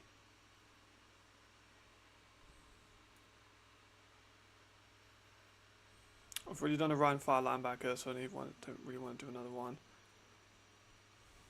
Prague are kind of terrible. Same with the Indroners, same with Panthers.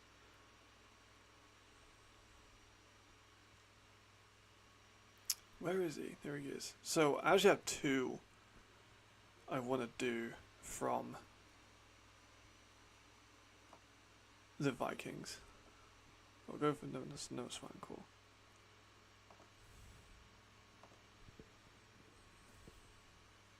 I'm going to put my mic down so I can type out the teams they're actually at.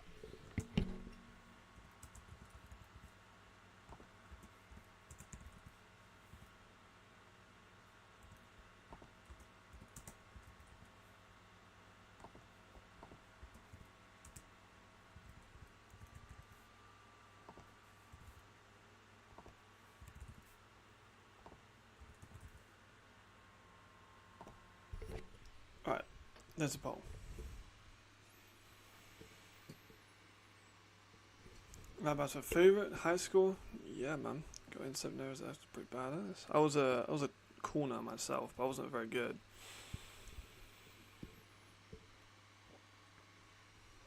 So you can see, as you can kind of see, my first ever game. That picture back there is my first ever game. And then you can kind of see my helmet up there, but that helmet's only been used like 2 or 3 times. I bought a whole speed flex, and I've not even really used it. And then I have. Let me get some show and tell out while they do the kickoff.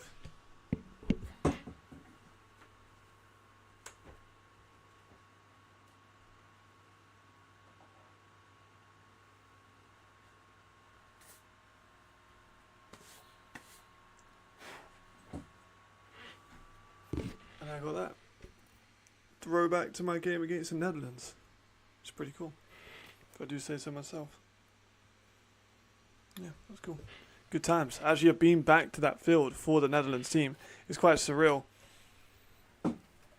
Obviously, playing against them in my first GB game, and then going back to that same field to help build the Dutch national team was definitely like quite a cool experience.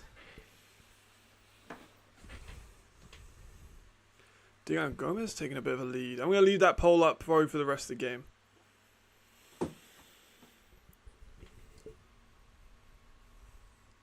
Schumann's got one. Degan's got a couple. All of them would make compelling pieces. I usually have 2 games of tape. Like some of which I'll do more, but minimum I require is about 2 games. The only reason I didn't do 2 games on... No, I did do 2 games in Pablo. Yeah, Kyle, you were there. We stood next to each other. That was a good game. Oh, run, Albert, right. Nice little gain out of that. Oh, he's still going. Holy shit, Albert's been good today. It's about 15 yards on that run, another maul. Yeah, so me and you, Khaled, and then we had Palo, also, I'm probably mispronouncing his name, but you know exactly what I'm talking about. Also a corner, and me, you and him rotated, I think, for the entire game. I think in terms of snap count, I had the most, but also I was older than both of you.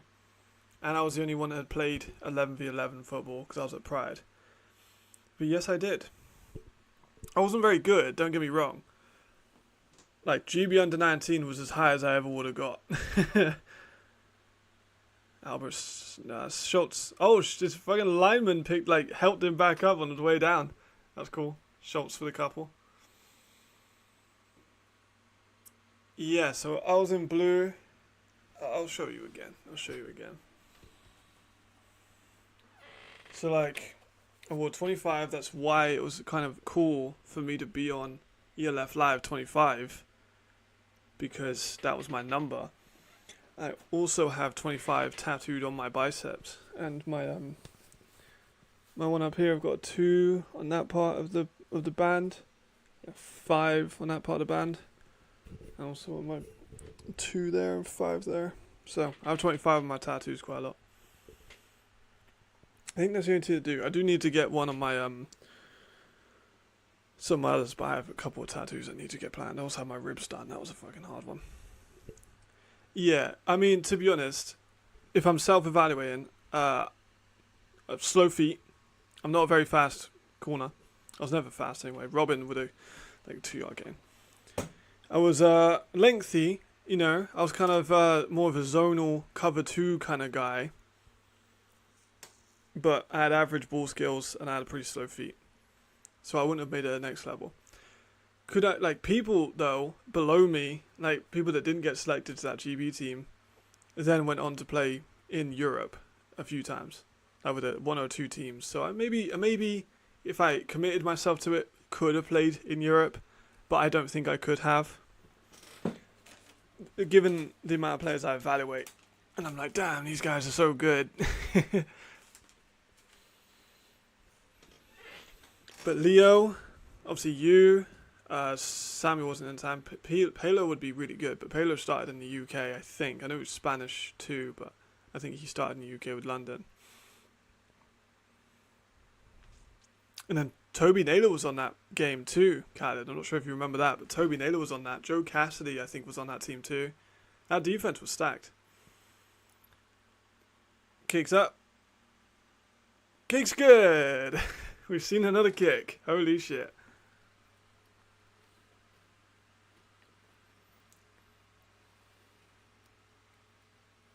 $13.24. Yeah, tattoos are fucking fun, man. I have so many tattoos planned out. I just, you know, scouting's low paying.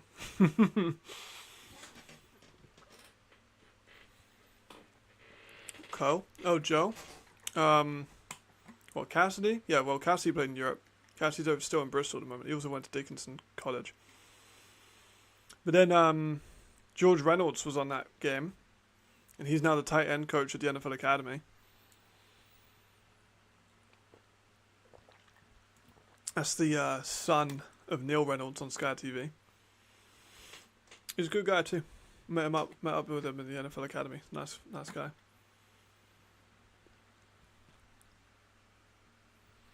Who else was on that team? Benzie was on that team at quarterback.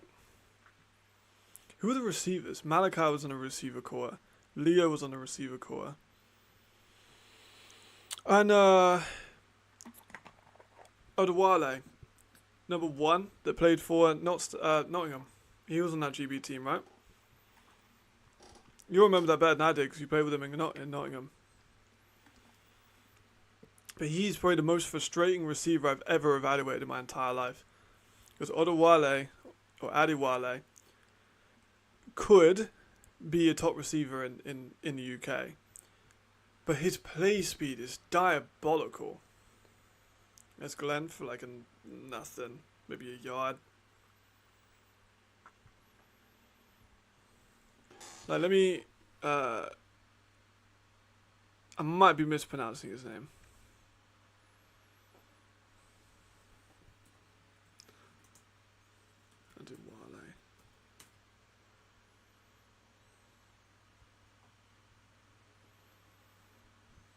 Yeah, it's quite a common name. But you know who I'm talking about, like it's spelt.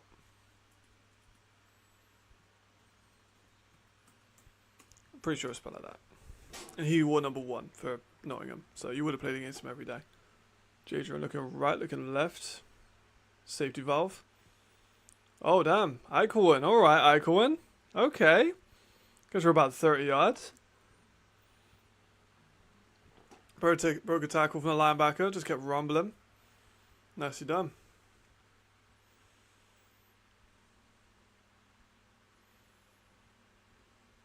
Good balance too. Because that Nottingham receiver core, and I got a bit stick because I've covered 2 Nottingham players in a row with you and Pedro.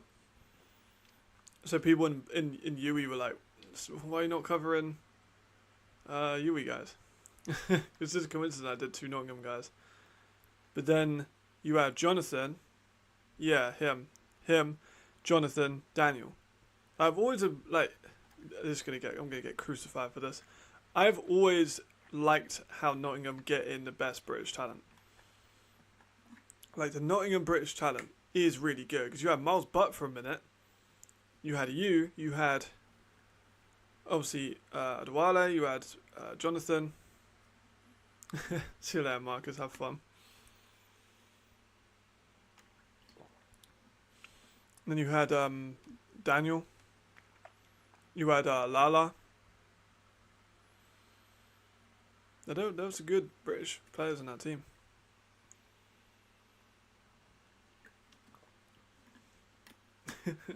Alright.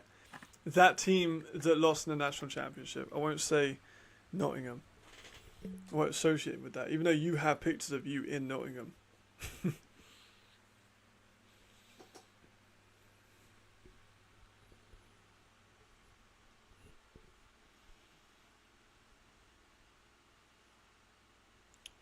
Caught all the balls at the line.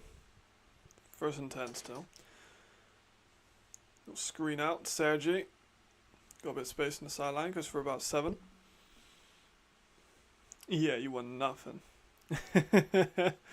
It's tough, but like, you know. You won silver medals, and you had Lewis Thomas, and you had Francis on the offensive line too. 2 ballers. But like since Europe's elite, like Britain, the Elite Britain page, like those OG top 10s I would make. I think a lot of those guys have done really, really well. Including someone like Jonathan. Sergi broke the lines. There we go. 20-yard run. 21-yard run by Sergi. They're so back in this game. They're so back in this game. So 24-19. Obviously extra point pending. This has been a good game.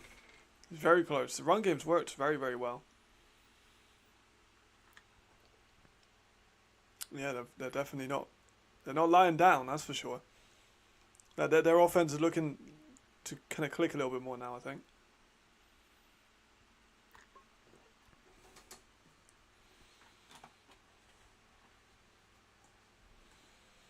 They definitely get there. Going for 2. Makes sense.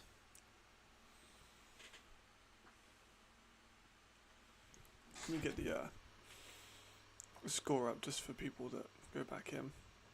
Alright, Jay rolling right with the pressure. He's going to tuck, but tried to get it out, but incomplete.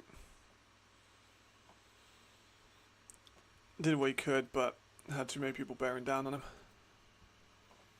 So 24 Thunder to 19 Fire. Absolutely still within range.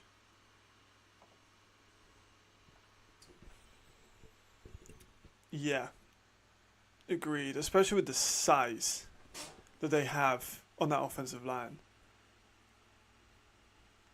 Like they have very good technical players, but the size of some of these guys is unreal.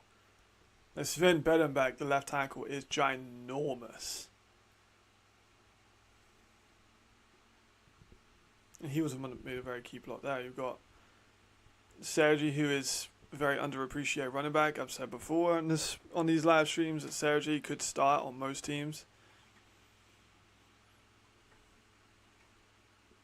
Would you keep like a starting caliber running back fresh? It's pretty dangerous. We're heading. We've got 6 minutes left of the third.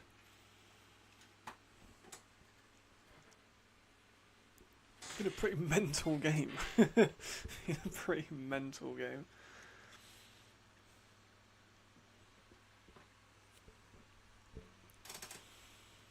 Because I can't remember what the halftime score was. Let me have a look. So it's 21-7 at halftime. The point spread's a lot more even. Digan Gomez is still winning the poll.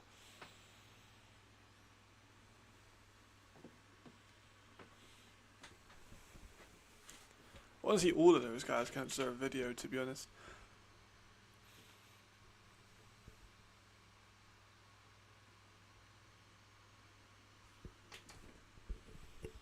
But I'm trying to think, are there other notable teams that use power run nearly as much as Tonga?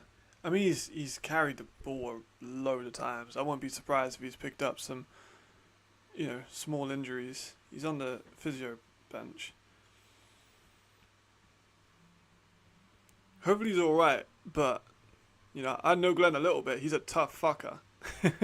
So hopefully he's going to, come back into the game. Sergi is a capable running back at holding it down, but, of course, Glenn's a fucking star.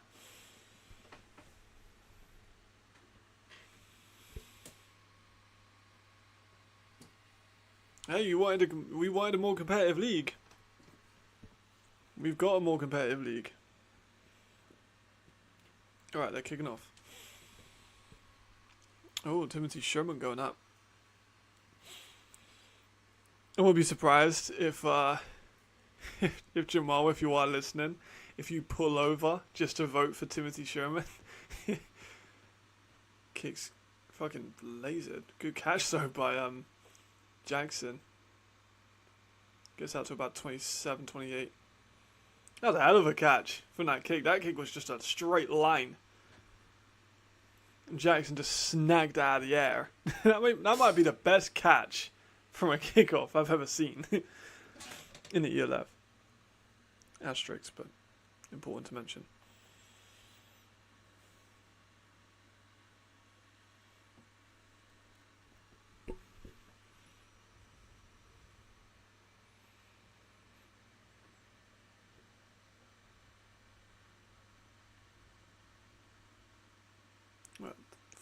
First drive back up. They haven't had the same level of success so far. That draw has gone nowhere. Loss of 2 on the draw. Marius Kenzie has been everywhere. So has Jason Jakeri, but Jakeri, not as much. Kenzie has literally been everywhere.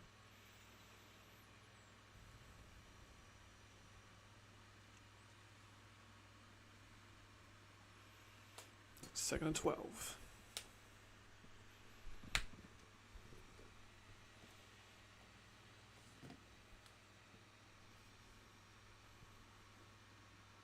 Looking left. He's going to take a shot up to Jackson.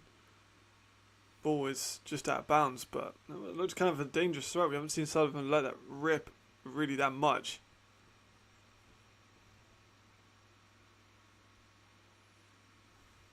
My Twitter is popping off. So what's going on there? Justin Aaron's talking about the game.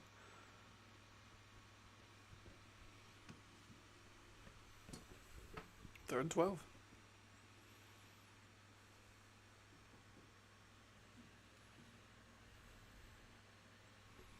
That pick has really kind of stuffed him a little bit. Oh, a little hook and ladder. Alright, that was cool. That was really cool. That got him a good 20 yards. No slant inside. Jackson comes back on a round. Hook and ladder to him. Extends the play. Gets the first down on a difficult third down. So who caught the original ball? I can't even tell. Didn't look like Robin. Might be Robin. But great play. Yeah, there we go. We have a better angle. Oh, it was number 5. Zarby?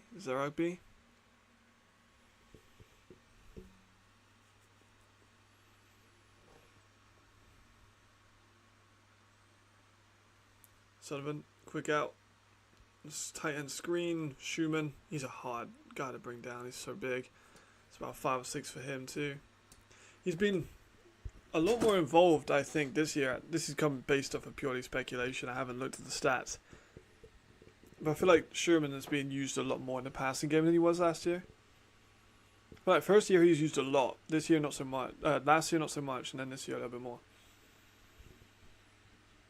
Again, I'm not going off of stats. I'm going off of like memory of 2021, which was a lifetime ago. Actually, didn't watch that much of left football in 2021. There's good run there by Schultz again.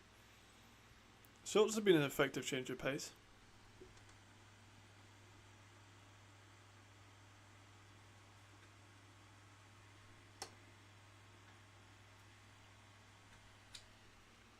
Keep getting cinnamon swirl and pastry in my hands, man.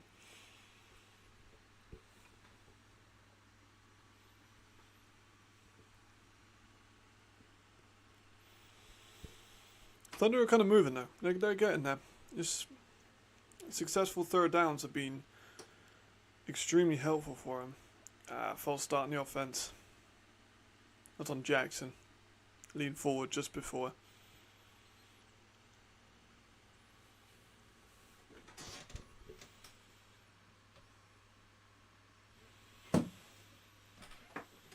You know what, Khaled?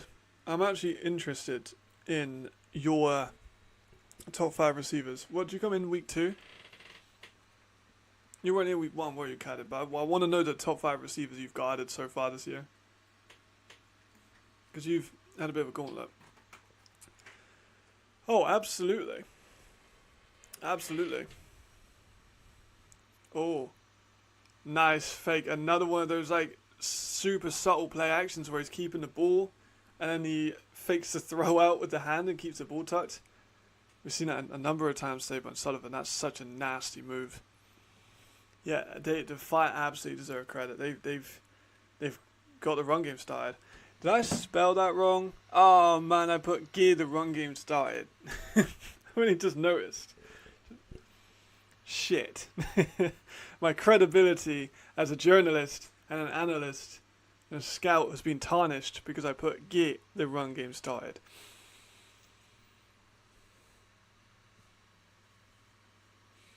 Bollocks. Good point. Good point. Because you're going to be on Geyer. Oh shit. You're looking forward to that game or are you a little bit scared? Look, be real. Is that game one that you're concerned about? Because Lewis Geyer has been... I don't want to put too much pressure on you. But Geyer has scored in every single game so far this year.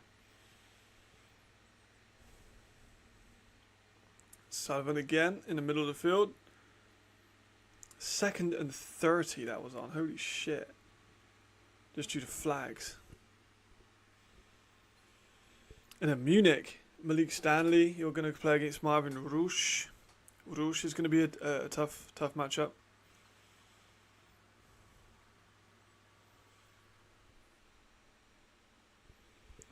But if you, yeah, I feel like I do need to go more in depth on my DB evaluations. I wanted to start doing. I started doing it with Tony Anderson. Like quarterback rating when targeting this corner, for example.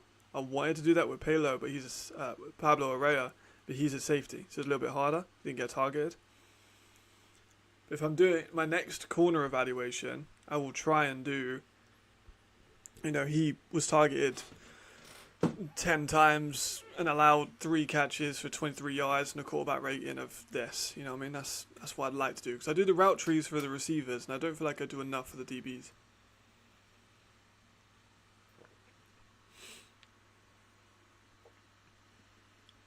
Oh, for real. I like that.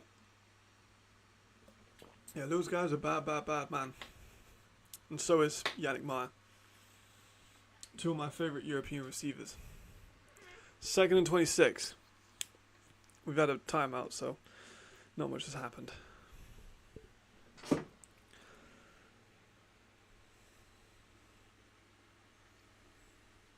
I think that might be the hardest game. The Surge, I think, is the hardest game you played this year. There we go, Sullivan. 2nd and 26. Again, looking over the middle, receiver breaks a tackle, maybe gets a good 7 or 8 yards out of that, which makes it a more manageable third down. Still an incredibly hard third down, but it's a good play call. It's a good pass, good catch, good break in the tackle. I'm surprised you didn't go to Europe before, to be honest. Obviously, you had your injuries at Nottingham, but I'm surprised you didn't try and play during the off-season.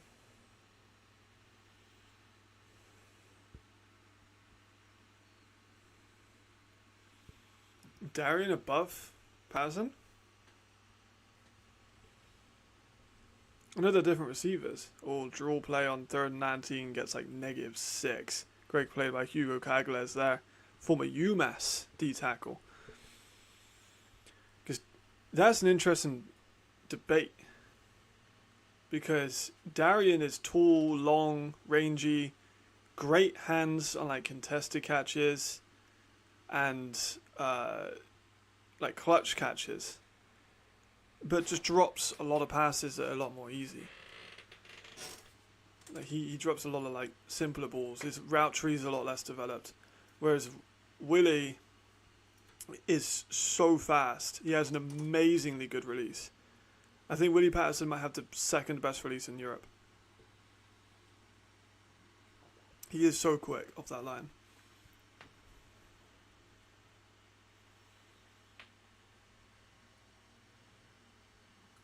Also, FYI, first best release is Damon Sheehy Giuseppe. I did a video on that. You can check that out on my YouTube. Just on the channel, just in case you haven't watched that one yet. You know, just saying, it's available now.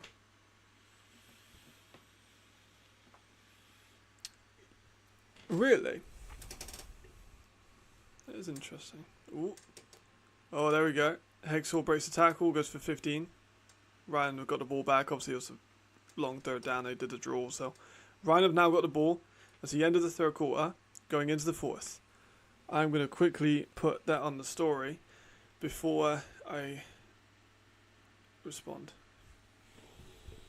Let me put my mic down for that, otherwise I'm going to be khaki-handed.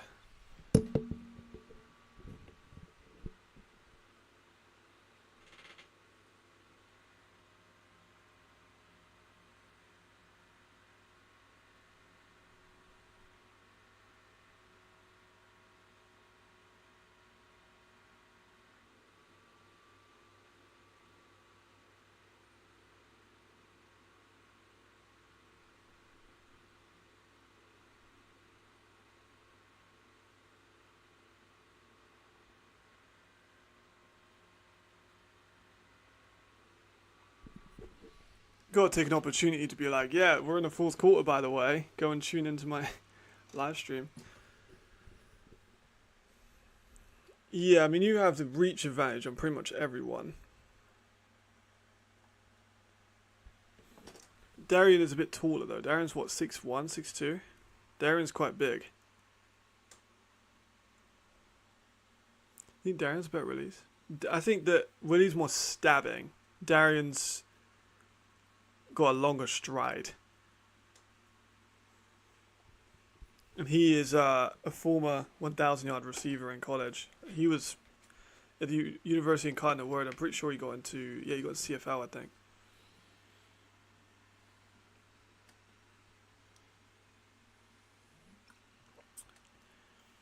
And you run a lot of zone coverage in Barca, right? Am I tripping?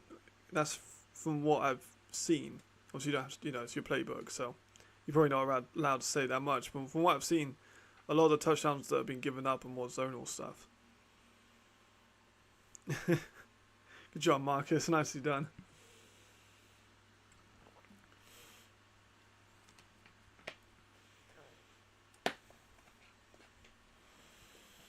We're going into the fourth quarter. I'm not sure if you know the score, but it's been quite close.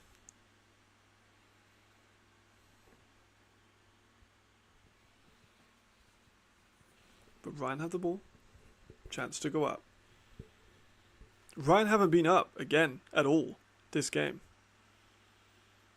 We saw exactly the same thing with Paris. Rhein are yet to be up 1 second during this game. More pressure on the offensive line. Jadrian's scrambling out. He's fucking pulled a Zach Edwards out of it.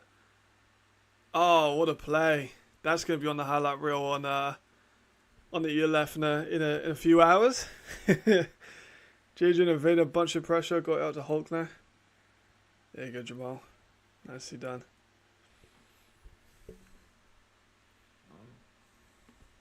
Yeah, Tim's a baller. Also another former NFL Academy alumni. When I get to the point where I can make more videos, I will definitely be doing how the NFL Academy has affected the European League. It's 24-19. Let me put that in the thing, actually. Thank you for the reminder.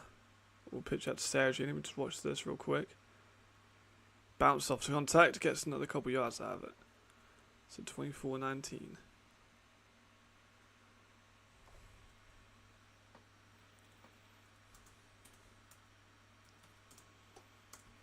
There you go. Oof. Damn. This is quite something. Another very compelling game. Still so much time though for stuff to happen.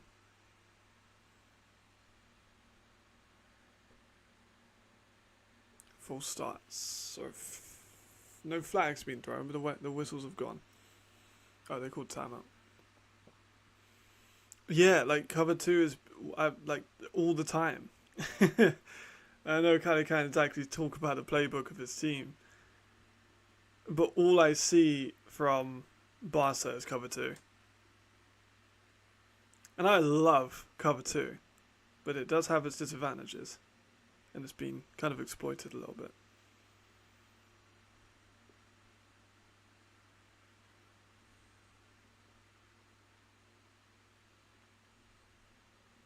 We haven't seen Glenn back on the field. Looks like he is nursing something with his ankle or foot. Hopefully he'll be back soon.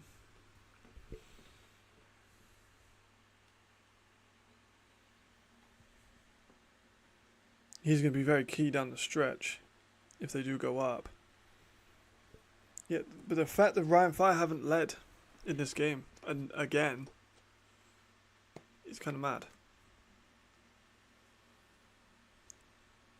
Jadrian's on the ball. Going for a shot. Oh, no, he's come out. That was a nice throw. Very close. Highland. Just a fucking peach of a ball, but Alex Bloom got it out. Oh, really? That's pretty cool. Yeah, because that came straight off of the oh, that was actually an amazing play by Spullum there. That's why he's one of the best. He has such active hands at the catch point. Yeah, that play came off of the turnover too. Jadrian taking another shot into middle. Haaland's wide open. It's a good gain on third down. For about 6. I get some new fresh set of downs. I'm getting nervous, man. See, I don't really get, like, massively riled up until I'm, like, invested. No, you're right. They haven't. No, obviously, apart from France, you know, they led. Not for very long, but yeah, exactly.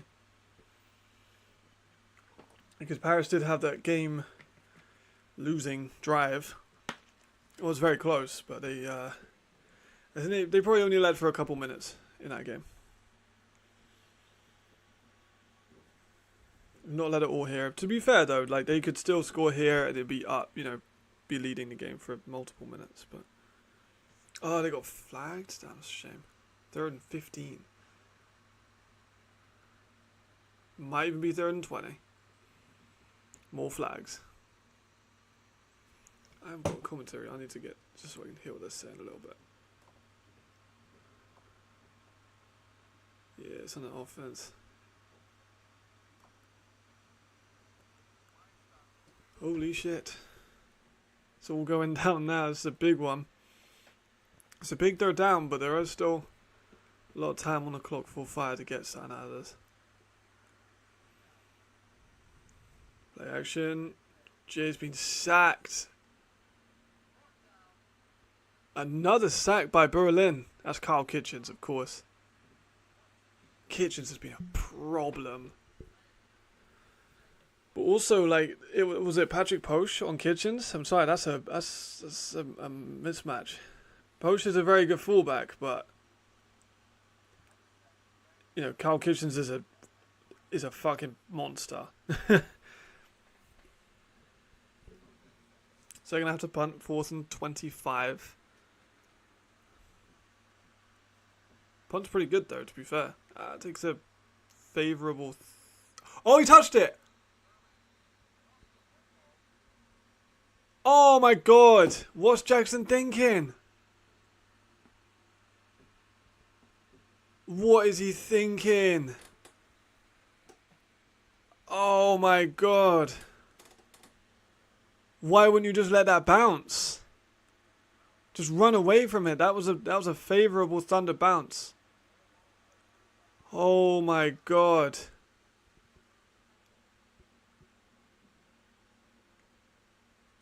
Wow.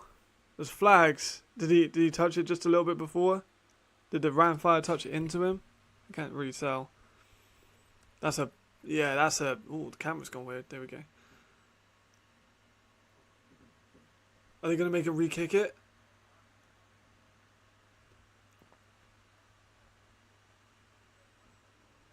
Are they making him re-kick it? That's a fucking let-off for Berlin.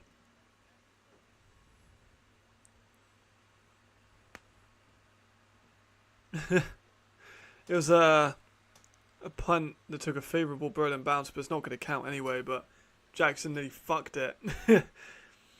Holy shit, that would have been insane. But they're going to make a repunt. That's unfortunate. Yeah, they caught a massive one. Right, Van Stanton again. Punt is a good one. There we go. Jackson leaves it this time, but that's a beautiful punt. Inside the 5. To be honest, I think if I'm the special teams coordinator for Berlin, then I'm like, just don't touch the ball. Just run away from the ball. I don't care where it lands. I'm not having that happen again.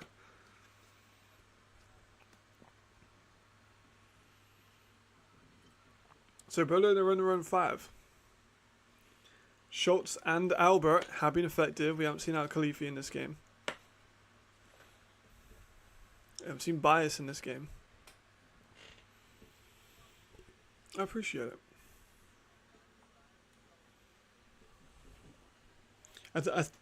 I don't know if I do enough play-by-play to be on radio.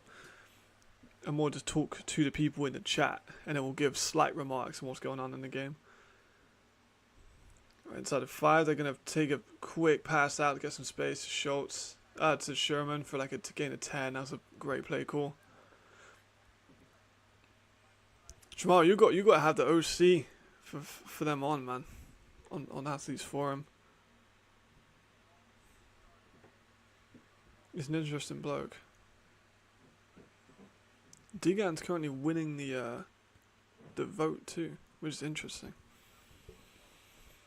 There is flags. I need to turn the commentary up for this.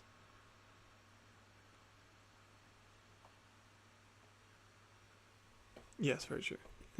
I'm English. Oh, it's not defense. Doesn't even matter. We swear like it's going out of fashion, but we don't swear as much as the Aussies or the Kiwis.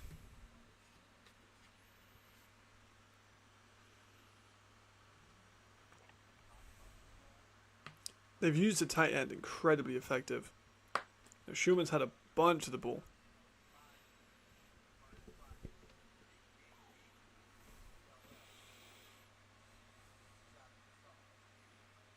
So another quick pass out again to Schumann. He's still going forward, but minimal gain of maybe 2 or 3. Schumann's been a massive part of this. Without him, I'm not sure where they'd be in this game, you know.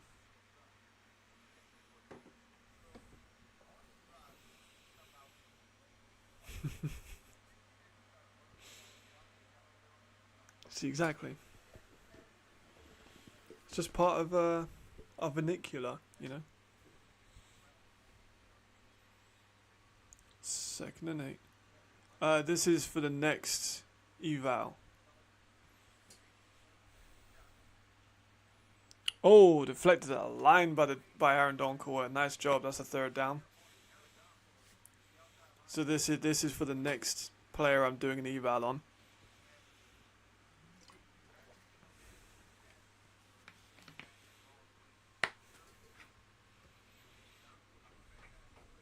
Good job by Doncourt there, though.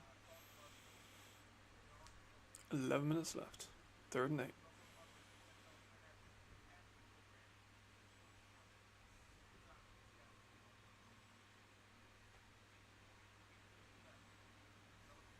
Empty backfield too. I'm gonna go for an out. They are gonna. Oh, he's taking a shot up to Jackson. Oh, of course he fucking does.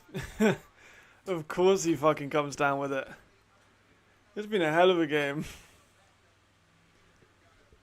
Still a lot of time left. Still a lot of time left. Great hands. Keeps control of the ball all the way down.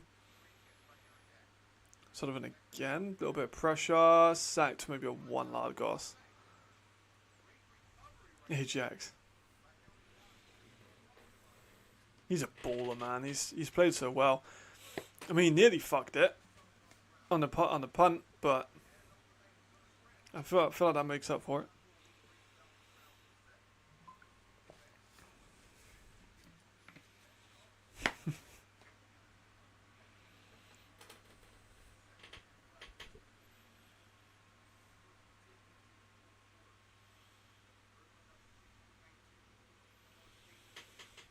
Second and 11. Handoff for maybe a yard. Ball came out, but I think they already called it dead. That's unfortunate for more Zimon there. I think it was a fumble, but let's have a look at the replay. So Albert gets the handoff, stopped by Doncourt.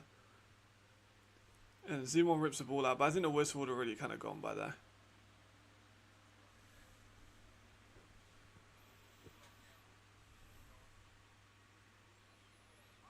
Third and 10, big one.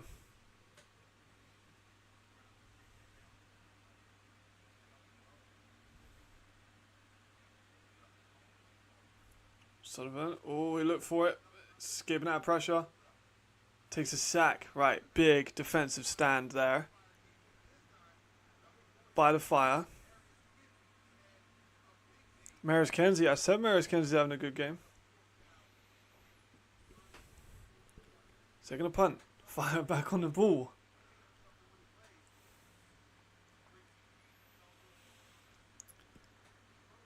mean, if you're to fire, do you try and take it slowly, methodically, and go for a touchdown? Do you try and score quickly, just in case, you know, you can only get a field goal out of it? Guess it depends on how good the punt is, also. The punt looks good. Plenty of time to return it, though, from Amari. Oh, Amari with a big hole. Oh, Amari passed a 50. Still fucking going. They can't bring him down. Oh, my God. Amari.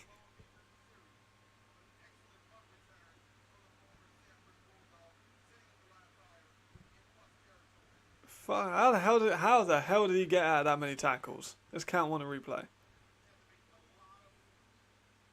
Kind of one.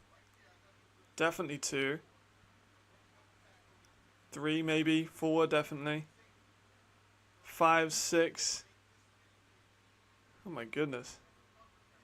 Amari Williams, man. He's a playmaker. I think anyone can deny that.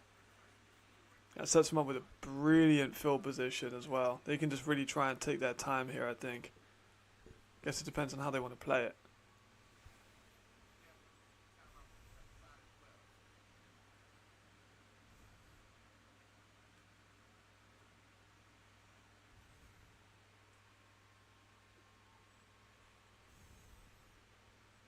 Pam.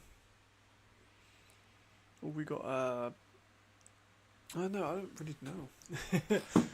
Either way, you got out of it. I'm going to have some more of my pastry while I wait for them to get back on the field.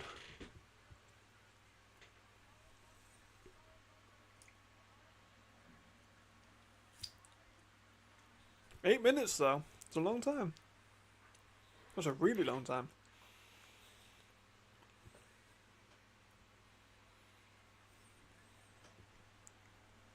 The starts of these games go so quickly. Like, we were a little bit more than an hour, and it was already halftime. And now it's just like the game just goes to such like a chess match at the end. It becomes so much more slower. Which I'm not complaining. It's been a hell of a fucking game. It's a chess match at the moment. Anyway, 8 minutes. Yeah, I did, yeah. I dropped a little bit. Only a few crumbs. I got a vacuum cleaner. We're all good.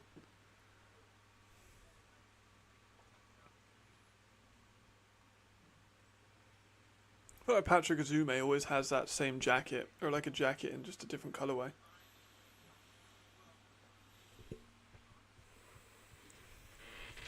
Taking a while to get back in the field, man.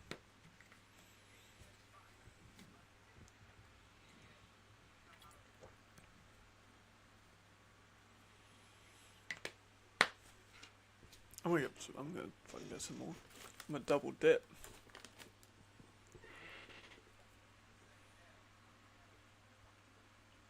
I may have done it again. My microphone cables are very, very tangled up.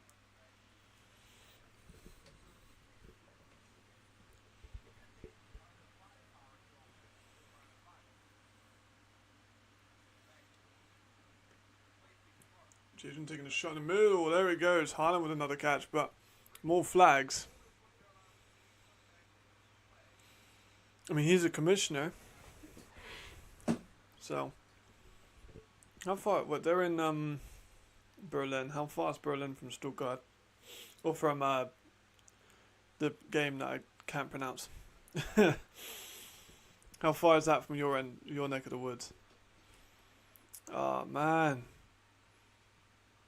Penalties in the offense. Ref's kind of shafting him on that one. They're actually shafting him on a couple players, can't lie.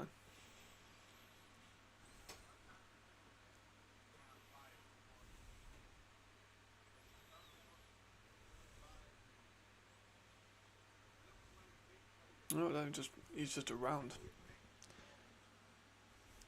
Oh, Nuremberg. Yes, pitch to Glenn. Oh, reliable. Pitch to Glenn. Goes for the hurdle. Takes a lot of damage.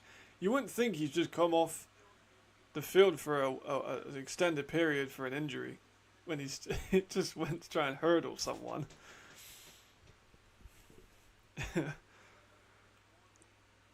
Damn, yeah. Okay, fair play. I can respect how he's probably knackered. If he was on the flights from all around Germany. That's even if he flew, he might have driven. That would even be tougher. I'm not sure if they do flights that far, but I think the only flight you can really get inside the UK is probably from I did. Henry. I think he'd just be an interesting person to talk to. You know, he's like younger than me. He's done a good job in getting this Berlin team to be kind of firing.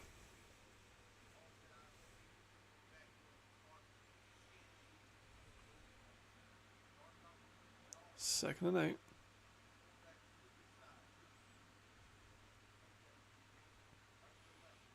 Another Glenn handoff. Maybe a yard out of it. Third and a difficult.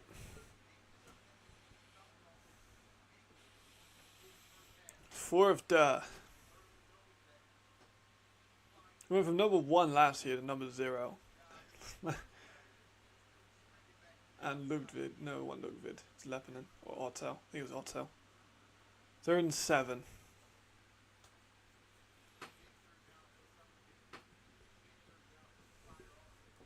Six and a half minutes.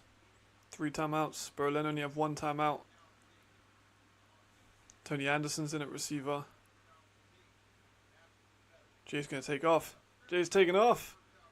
Oh, we got fucking hit on the way down. Flags come flying. That was a stupid mistake by the Thunder. He was very clearly going down. Yeah, it's silly to dive in when you know that he's obviously going to slide. That was silly. Yeah, I think you could argue targeting.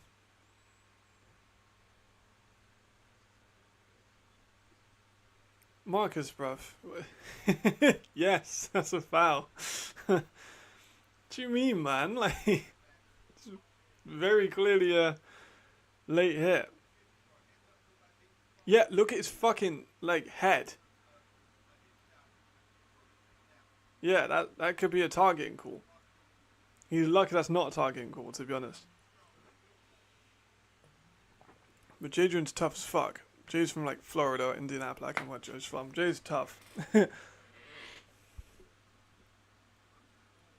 think Jay's from Indy. But Americans move so much, it's kind of hard to track where people are actually from. There's Glenn. There he goes, untouched. Yeah, it was damn bad. There goes Glenn. He's killing it, man. He's done so well. Right, I'll wait until the score is in before I update it. That's the first time that they have led this game.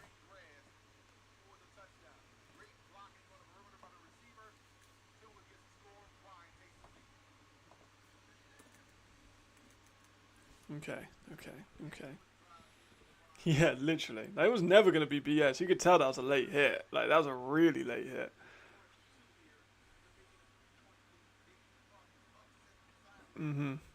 Yeah. Like, Sven Bernenbach is massive. I'll look after the, you know what I'll do while I do the 2 point. See what Sven is listed at.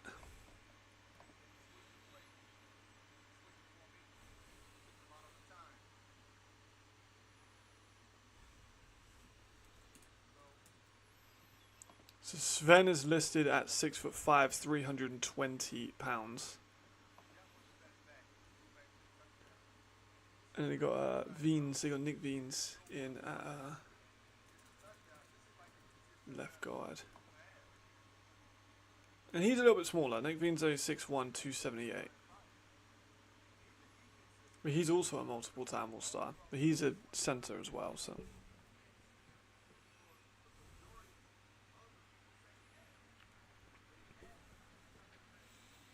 That's absolutely a better second targeting, possibly.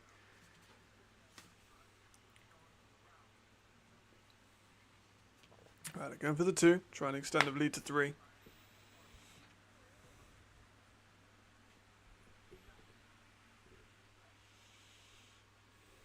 Looking immediately left. Harlan Quofi with the catch, but flags again. Are they going to call for a pick play? Was it? Who called? Was it Yeso they called that ball?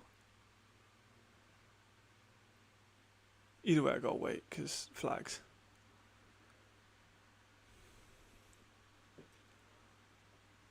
I mean, the refs haven't decided what the call is yet.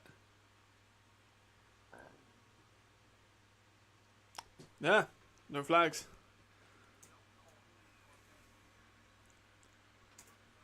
Bang. Yeah, it was Kofi. I could have sworn it was. They cut to Raji. I don't really know why. Yeah, what a weird score. Let's have a look on ELFopedia and see if it's a scoregami. It's a weird score, so I would think so.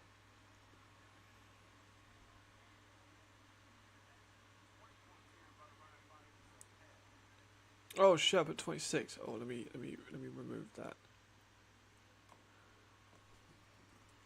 It's not 26. It's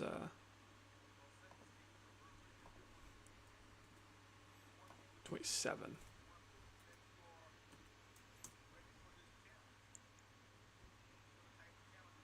My bad.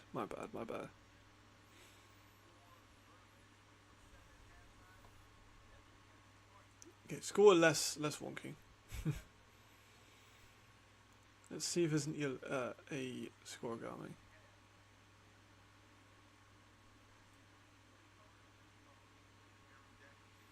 Jackson's going to take a return.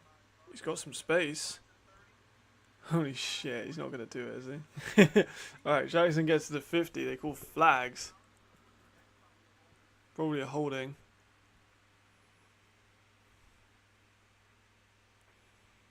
Alright, so 27, 24.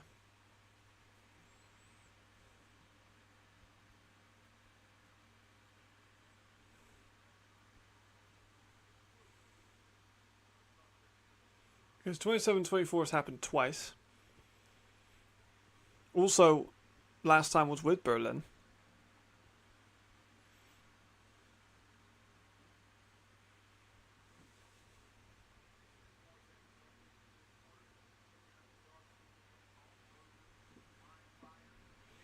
Right, let's see if now they can come back and make some kind of drive. Whew, right, let's take everyone in the chat. Let's take a breath.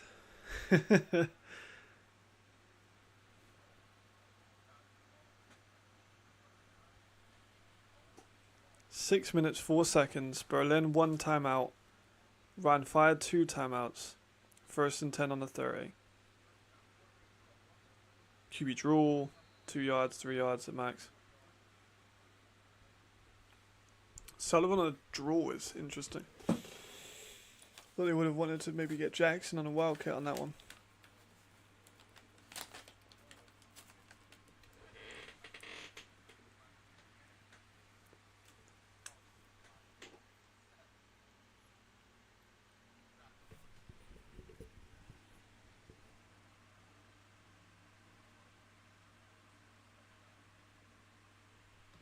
Handoff, get some yardage. Nice.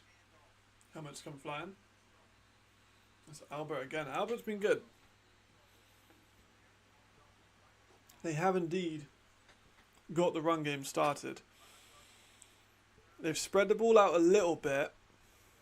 I'd say pretty well. I give them you know what? I'm going to give passes and fails. Have they got the run game started? Yes, they have. Have they spread the ball out? I'm going to say yes. They've given it to Schultz, they've given it to Albert, they've given it to Robin, they've given it to Jackson. So I'm going to say yes, they spread the ball out. And get after the pass protection. Absolutely, they've done that. 3rd and 2, they're going to go for the tush push. 3rd and 2 tush push is a bit different. Not entirely sure I agree with that play call.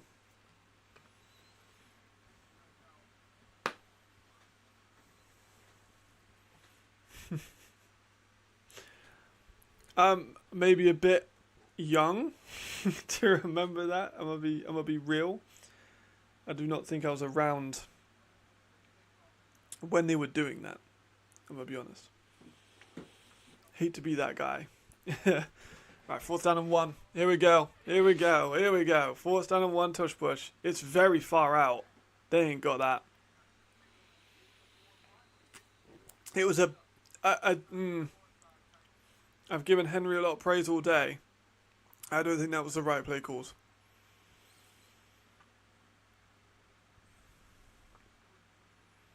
I don't like a tush push on 3rd and 2. I think you can just run a normal run, honestly, at 3rd and 2. And it was a long 4th and 1. Like, it wasn't a 4th and inches. It was a long 4th and 1. Well short. So Berlin need to, you know, this is going to be all run fire. Might take us down to 2-minute warning, maybe. Right fire only, Thunder only have 1 timeout, so. Yeah, Kitchen's in at the tush push. I think that's a bad play call. I'm not a massive fan of that one.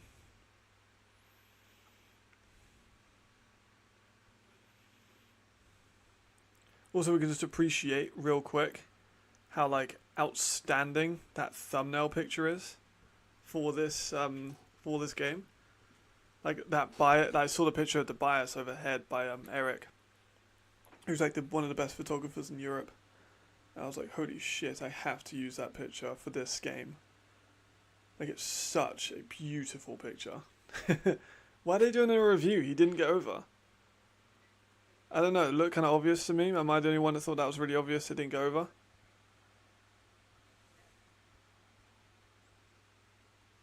Are the refs kind of making this a little bit more difficult than they need to be? We've had a lot of plays come back in this game, I'm just saying.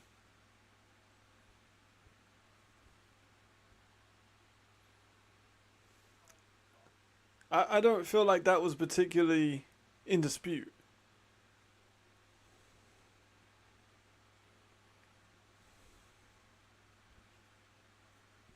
If they give this, that's going to be causing a fucking riot. That was not over.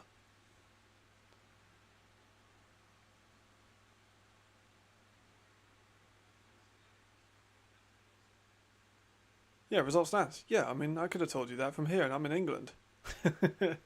I could have not watched that replay, and I could have told you that from England. Yeah, man. Like, I didn't play Madden on the PS2, so I, you know, as I've mentioned on this channel, I got into football in about 2015. So I did play the PS2. Don't get me wrong. I just didn't play Madden. I played a lot of no, I didn't even play PS. No, I did a bit. Not really, but a little bit. I played a lot of FIFA 1998, which was older than me, and I played that on my I played that on the PS1, because here's some background lore for you. While they wait, they just given that? Have they just given that to the fucking Rhein? To the fucking Thunder?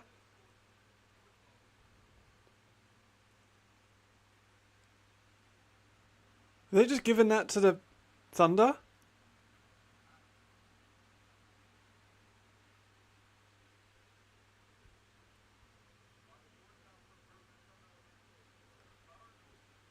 Huh.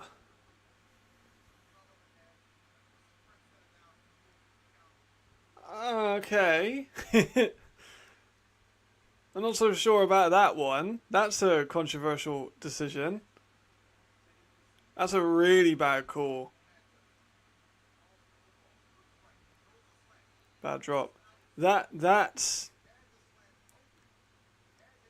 a bad call. That's a really bad call. Damn, that's old. Sorry, Marcus. Damn, that's old. Yeah, I definitely was not around during that that era of McDonald's. But that's a bad call, I can't lie. It's left a sour taste. Are we gonna have a ball don't lie moment? We had a ball don't lie moment in Paris versus Frankfurt. Let's see if we get a ball don't lie moment here. Because that ball did not get over that first down marker.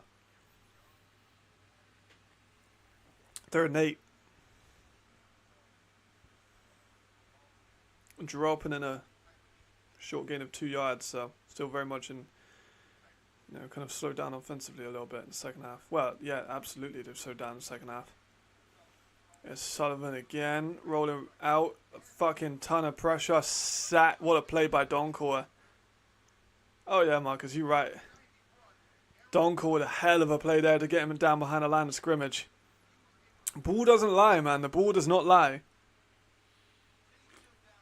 That was never a first down. So I'm glad that they ain't got much of this. This has now very much made me a Rhein Fire supporter in this game.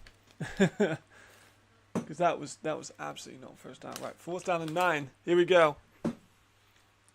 Basically the game. It's a pass outside, it's a screen, they're running a hook and ladder? What kind of fucking play was that?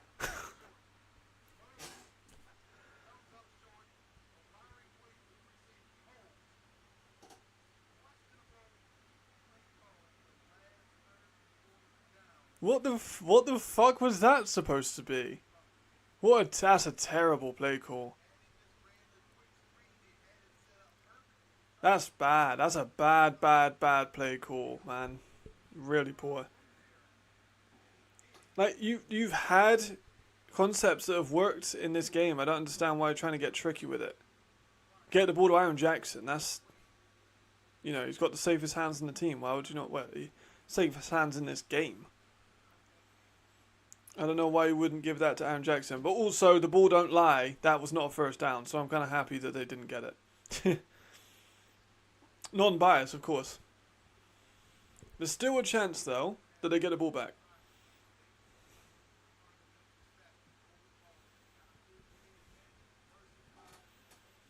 Yeah, first half, way better. Way better. They had 21 points in the first half. They've had 3 in this one. That's Glenn. Loads of space. More space for him. Good run. Well, let's tick off Rhein's keys to success. Glenn Tonga impact. Abso-fucking-lutely Glenn Tonga's had an impact. He's been the MVP of this game. Berlin a pass heavy. We've seen that, and we've seen a pick. So I would argue that that's a pass. And then take the points and keep chipping away. They've done that as well.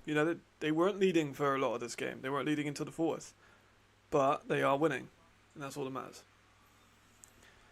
So I'm going to give both teams a pass in the Matt Bressington keys to success. But, damn, what a game. It looks to be the end, but it's not quite over yet.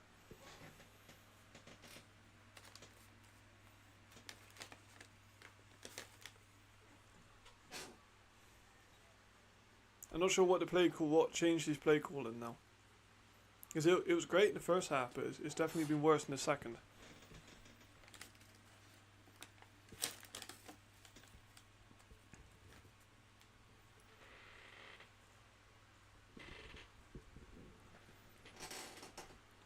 It absolutely did not deserve that first down now.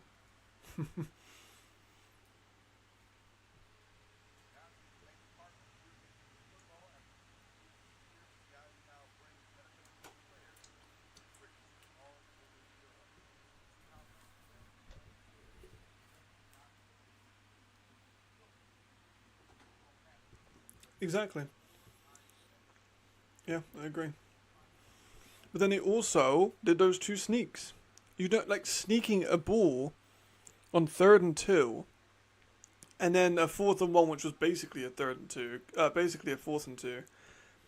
They absolutely got away with that. And then they try some hook and ladder shit on a 4th and 7. Like, it's 4th and 7. I get it. It's a difficult one to do. Maybe you want to try and catch the defense off guard. But just keep the fundamentals, man. There's no point getting tricky with it. Go to what works. So what works is Aaron Jackson. It's kind of like we talked about the NBA a lot yesterday during the streams. Like, Albert's a good running back, but do you give the ball to him on the last carry of the game? I'm giving it to Aaron Jackson.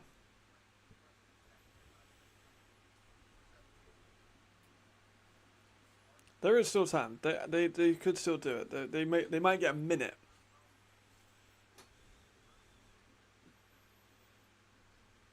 Glenn on the counter. Oh, what a... Oh my fucking god.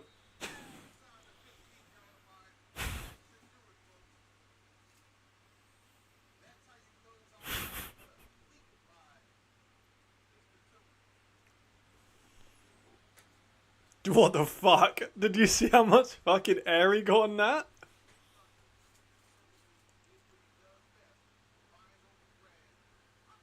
Holy fuck.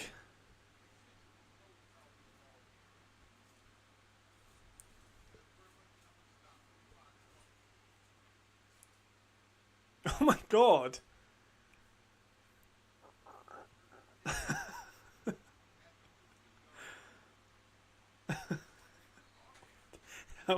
That was unreal. I'm not good. I don't even fucking talk about it. Like, I'm out of words.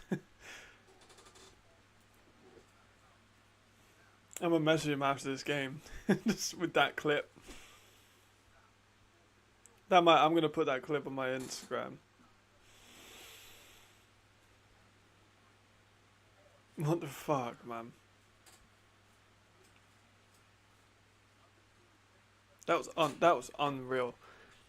I'm like speechless, and they've got a timeout as well, so a good time to be speechless. He's been a monster. I'm not sure how many yards he has today, but he has a lot. 173, I think the commentator just said.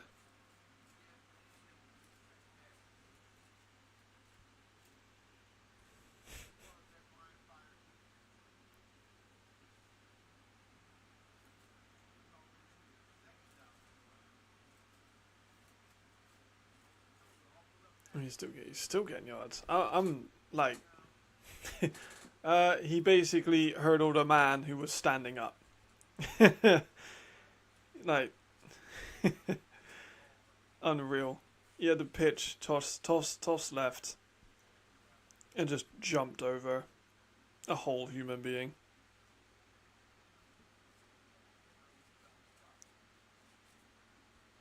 That was absolutely vile.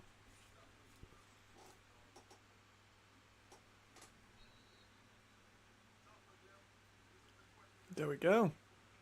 Game, set, man. I got 27. I'm just saying. I got 27. I got 14. It was just a typo, I pressed, I put get the run game started. I mistyped that. I didn't put the T. I also, I accidentally didn't put 2. I meant to put 1. So, yeah, that's why it's not 100%. That's why it's not right. That's the final. 27-24. Rhein Fire with a win. Let me copy and paste that into the chat for the future people.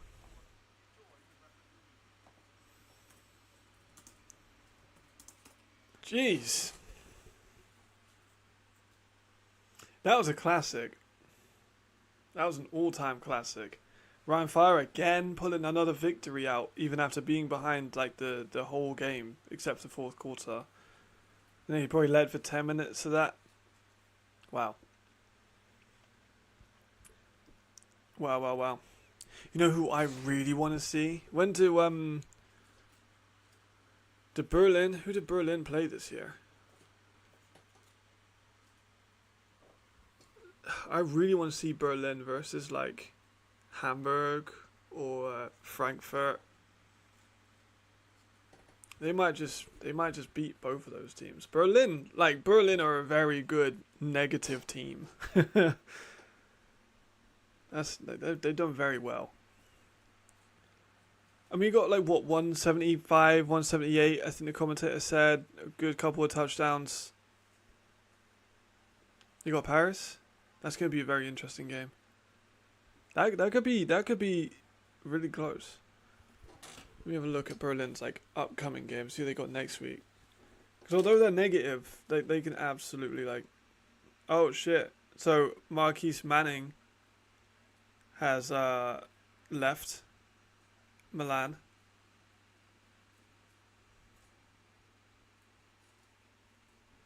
That's confirmed. Let's check the Thunder. Okay. Oh, I don't have the week. Why does it not have the weeks? People doing game day graphics, man. Please stop making it like impossible to read. So yeah, they have Paris. They have Vienna again. Obviously, they have Rhein again. Rematch could be interesting. But Paris, that's a tough schedule. I haven't watched too much of Westfall. I did the scout when he got signed. And he does look good. He probably is better. You know, if they've chosen, then again, though, Milan and decision making, you know. I can't say anything on that, man. I can't say anything. I do not know anything about that. I am just going to wait until Tuesday, because Tuesday is the final days that roster submissions get put in for the weekend, and I don't know any insider knowledge about certain moves that may or may not transpire in the next 2 days. Yes. Also, I want to see where the Sullivan and Jadrian have another classic. It's probably their best game they've ever played against each other. Damn. I'm going to message both Jadrian and Glenn after this game and be like, holy fuck. Like, Jesus. Damn. What a game. What a game. So, yeah. Total. I mean, Rhein Fire offense was cooking. Mainly on the ground, obviously. But 371 yards. Like, they did a good job. You know, you had the fumble. That interception was more of a really superb defensive play. And I know I defend Rhein Fire a lot. I'm very aware. But like to tip the ball out and then get to look at Myron, that's a hell of a play. And they play well. Berlin can absolutely hold a head high. I mean, where do I have them in the power rankings? I can't remember I had them, but they're definitely going up. They'll go up above Frankfurt. They'll be around Paris. They'll probably be above Munich, you know. I think, oh, that would be such a good game. Munich versus Berlin. I don't think that happens, though. No, it doesn't. Like, Munich and Berlin, that's going to be that could be a really good game. We're probably not going to get it this season, but who wins that? Kind of a tough one to call. Who wins versus in Munich and Berlin? I might generally give the edge to Berlin. Maybe I'm being recency bias because I've just seen the masterclass that they put on, but that is a hell of an impressive performance. They did a damn good job. There was some good weekend of games. I'm expecting to be on the LF Live tomorrow. So I'll see probably most of you on the LF Live. Which I very much enjoyed. I like being on the LF Live. Compared with the mids. But like Berlin are a better 2-3 team than the Munich. I would strongly argue that. Like Munich have been like quite dominated in their losses. But Berlin, you know, they've kept it competitive. And Berlin certainly know how to score. So, who did they lose to this year? I can't remember.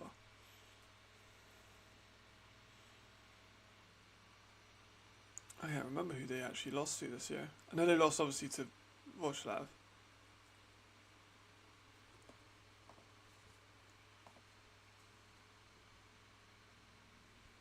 Sup, Artie? Good to see you just at the end. Hope you're doing all right. we just wrapped up the game.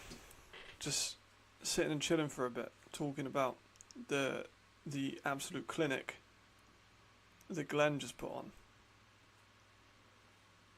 This boy was that was a clinic. That was one hell of a clinic. And it looks like we're also going to do Digan Gomez at some point as an eval. How old is Digan Gomez? Because he came out of college he finished college and he came to Paris last year. Have a quick look.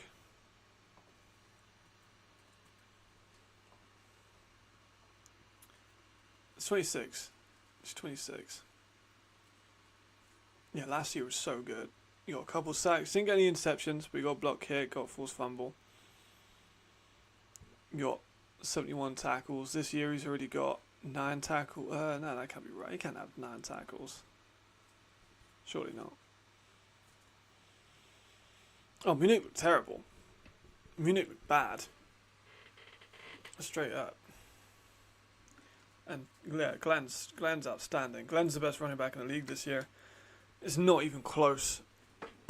And his O-line is worse this year than last year, for some reason.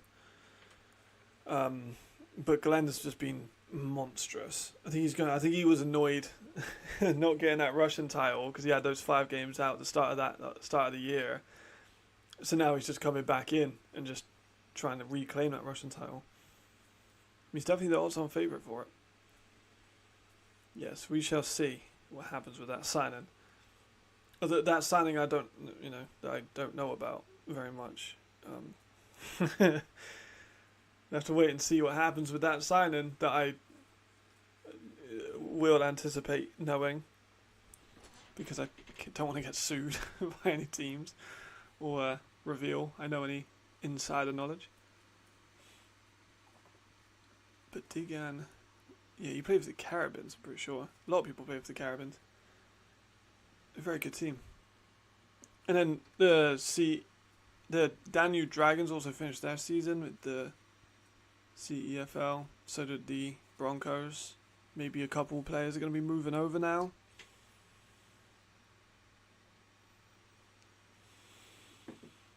Yeah, I agreed. I'm going to do at some point during the end of the year, when the regular season's done, I'll review my power rankings of the start of the year, and I'll see where they are, and I'll do a chart. What I'm going to try and do is a chart of every week where they were at. Because the first one I had Milan at 13 or 14, and then he went all the way down to last, and now they're on a bit of a winning streak, so now they're back up to I think 13 or 14.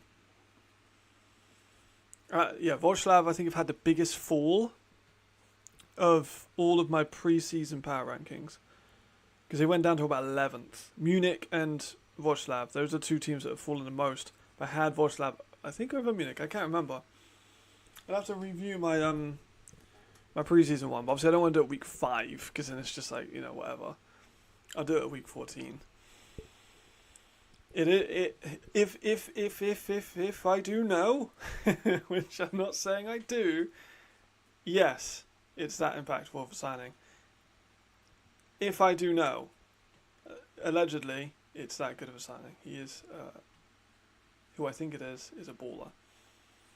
But yeah, I think Wroclaw have fallen the most. The team that's risen the most, maybe Berlin. Now they were kind of out in the middle of the pack. Madrid had probably risen the most. Yeah, I think I had Madrid and Berlin as pretty similar teams coming in, and they kind of they, not that they have been, but they've both done very well. That would actually be a really interesting game. Berlin versus Madrid. That'd be a really interesting game. I'd see that. I'd be actually very interested in that game. But I'm blabbering. I'm keeping people I need to go watch some more tape for the games I haven't watched this year. This week. Wrocław. Yes, Wrocław.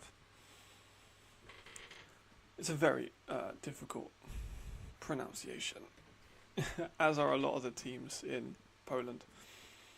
But Wrocław Panthers have had quite the fall. And like I said, QB carousel, I've talked to people in different teams, and they were like, I don't think they made that bad of a decision. I'm like, I'm not so sure about that. Like, Uribe has showed flashes in the game that, I obviously watched the part of the highlights during the halftime. He did throw that great ball to Matt Cole with his helmet off. I'm just still skeptical. It seems like Madrid have just kind of carried on where they left off. Shame that we didn't get to see Helbig pronounced a little bit more. His Helbig did so well. Like, I was so impressed with him. And I wrote an eval about him for the season too, so I'm happy that he's doing good. Yeah, I'm going to let everyone go now. I shall be uploading tomorrow. Power rankings, same as I usually do. Tomorrow's video will be the power rankings. The day after, so the Tuesday, unless I have filming issues, will be the how teams are going to win. And then I'll probably get some short content out while I refilm some of the Monarch stuff. This one time might take me a couple of weeks, I can't lie. I'm going to try and maybe do a video between the Monarch stuff, which might be one of those evals, but that's probably Diego Gomez. So, yes, I need to make the posters if I'm going to do a Diego Gomez one. So usually what I do is the posters on a Wednesday. So here's the weekly schedule. Tomorrow, power rankings.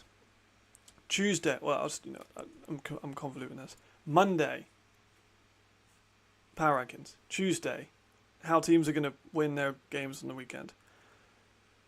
Wednesday, I will probably upload a short, and I'll also start making a graphic for Digan, like the poster for Digan. Thursday, I will be putting together the Digan video, or maybe I'll put up another short if I don't put up the Digan video. Friday, probably the Digan video, or some more short content, probably Digan, while I work on this London one in the background. And then Saturday, Sunday, same thing as now. But maybe I might be doing it for the ELF, I'm not sure. Also, I'll be on the ELF live, so check that out as well. See you everyone, see you tomorrow. Pleasure as always. Thank you everyone that tuned in. Much love. Have a good rest of your day. Ta-ra.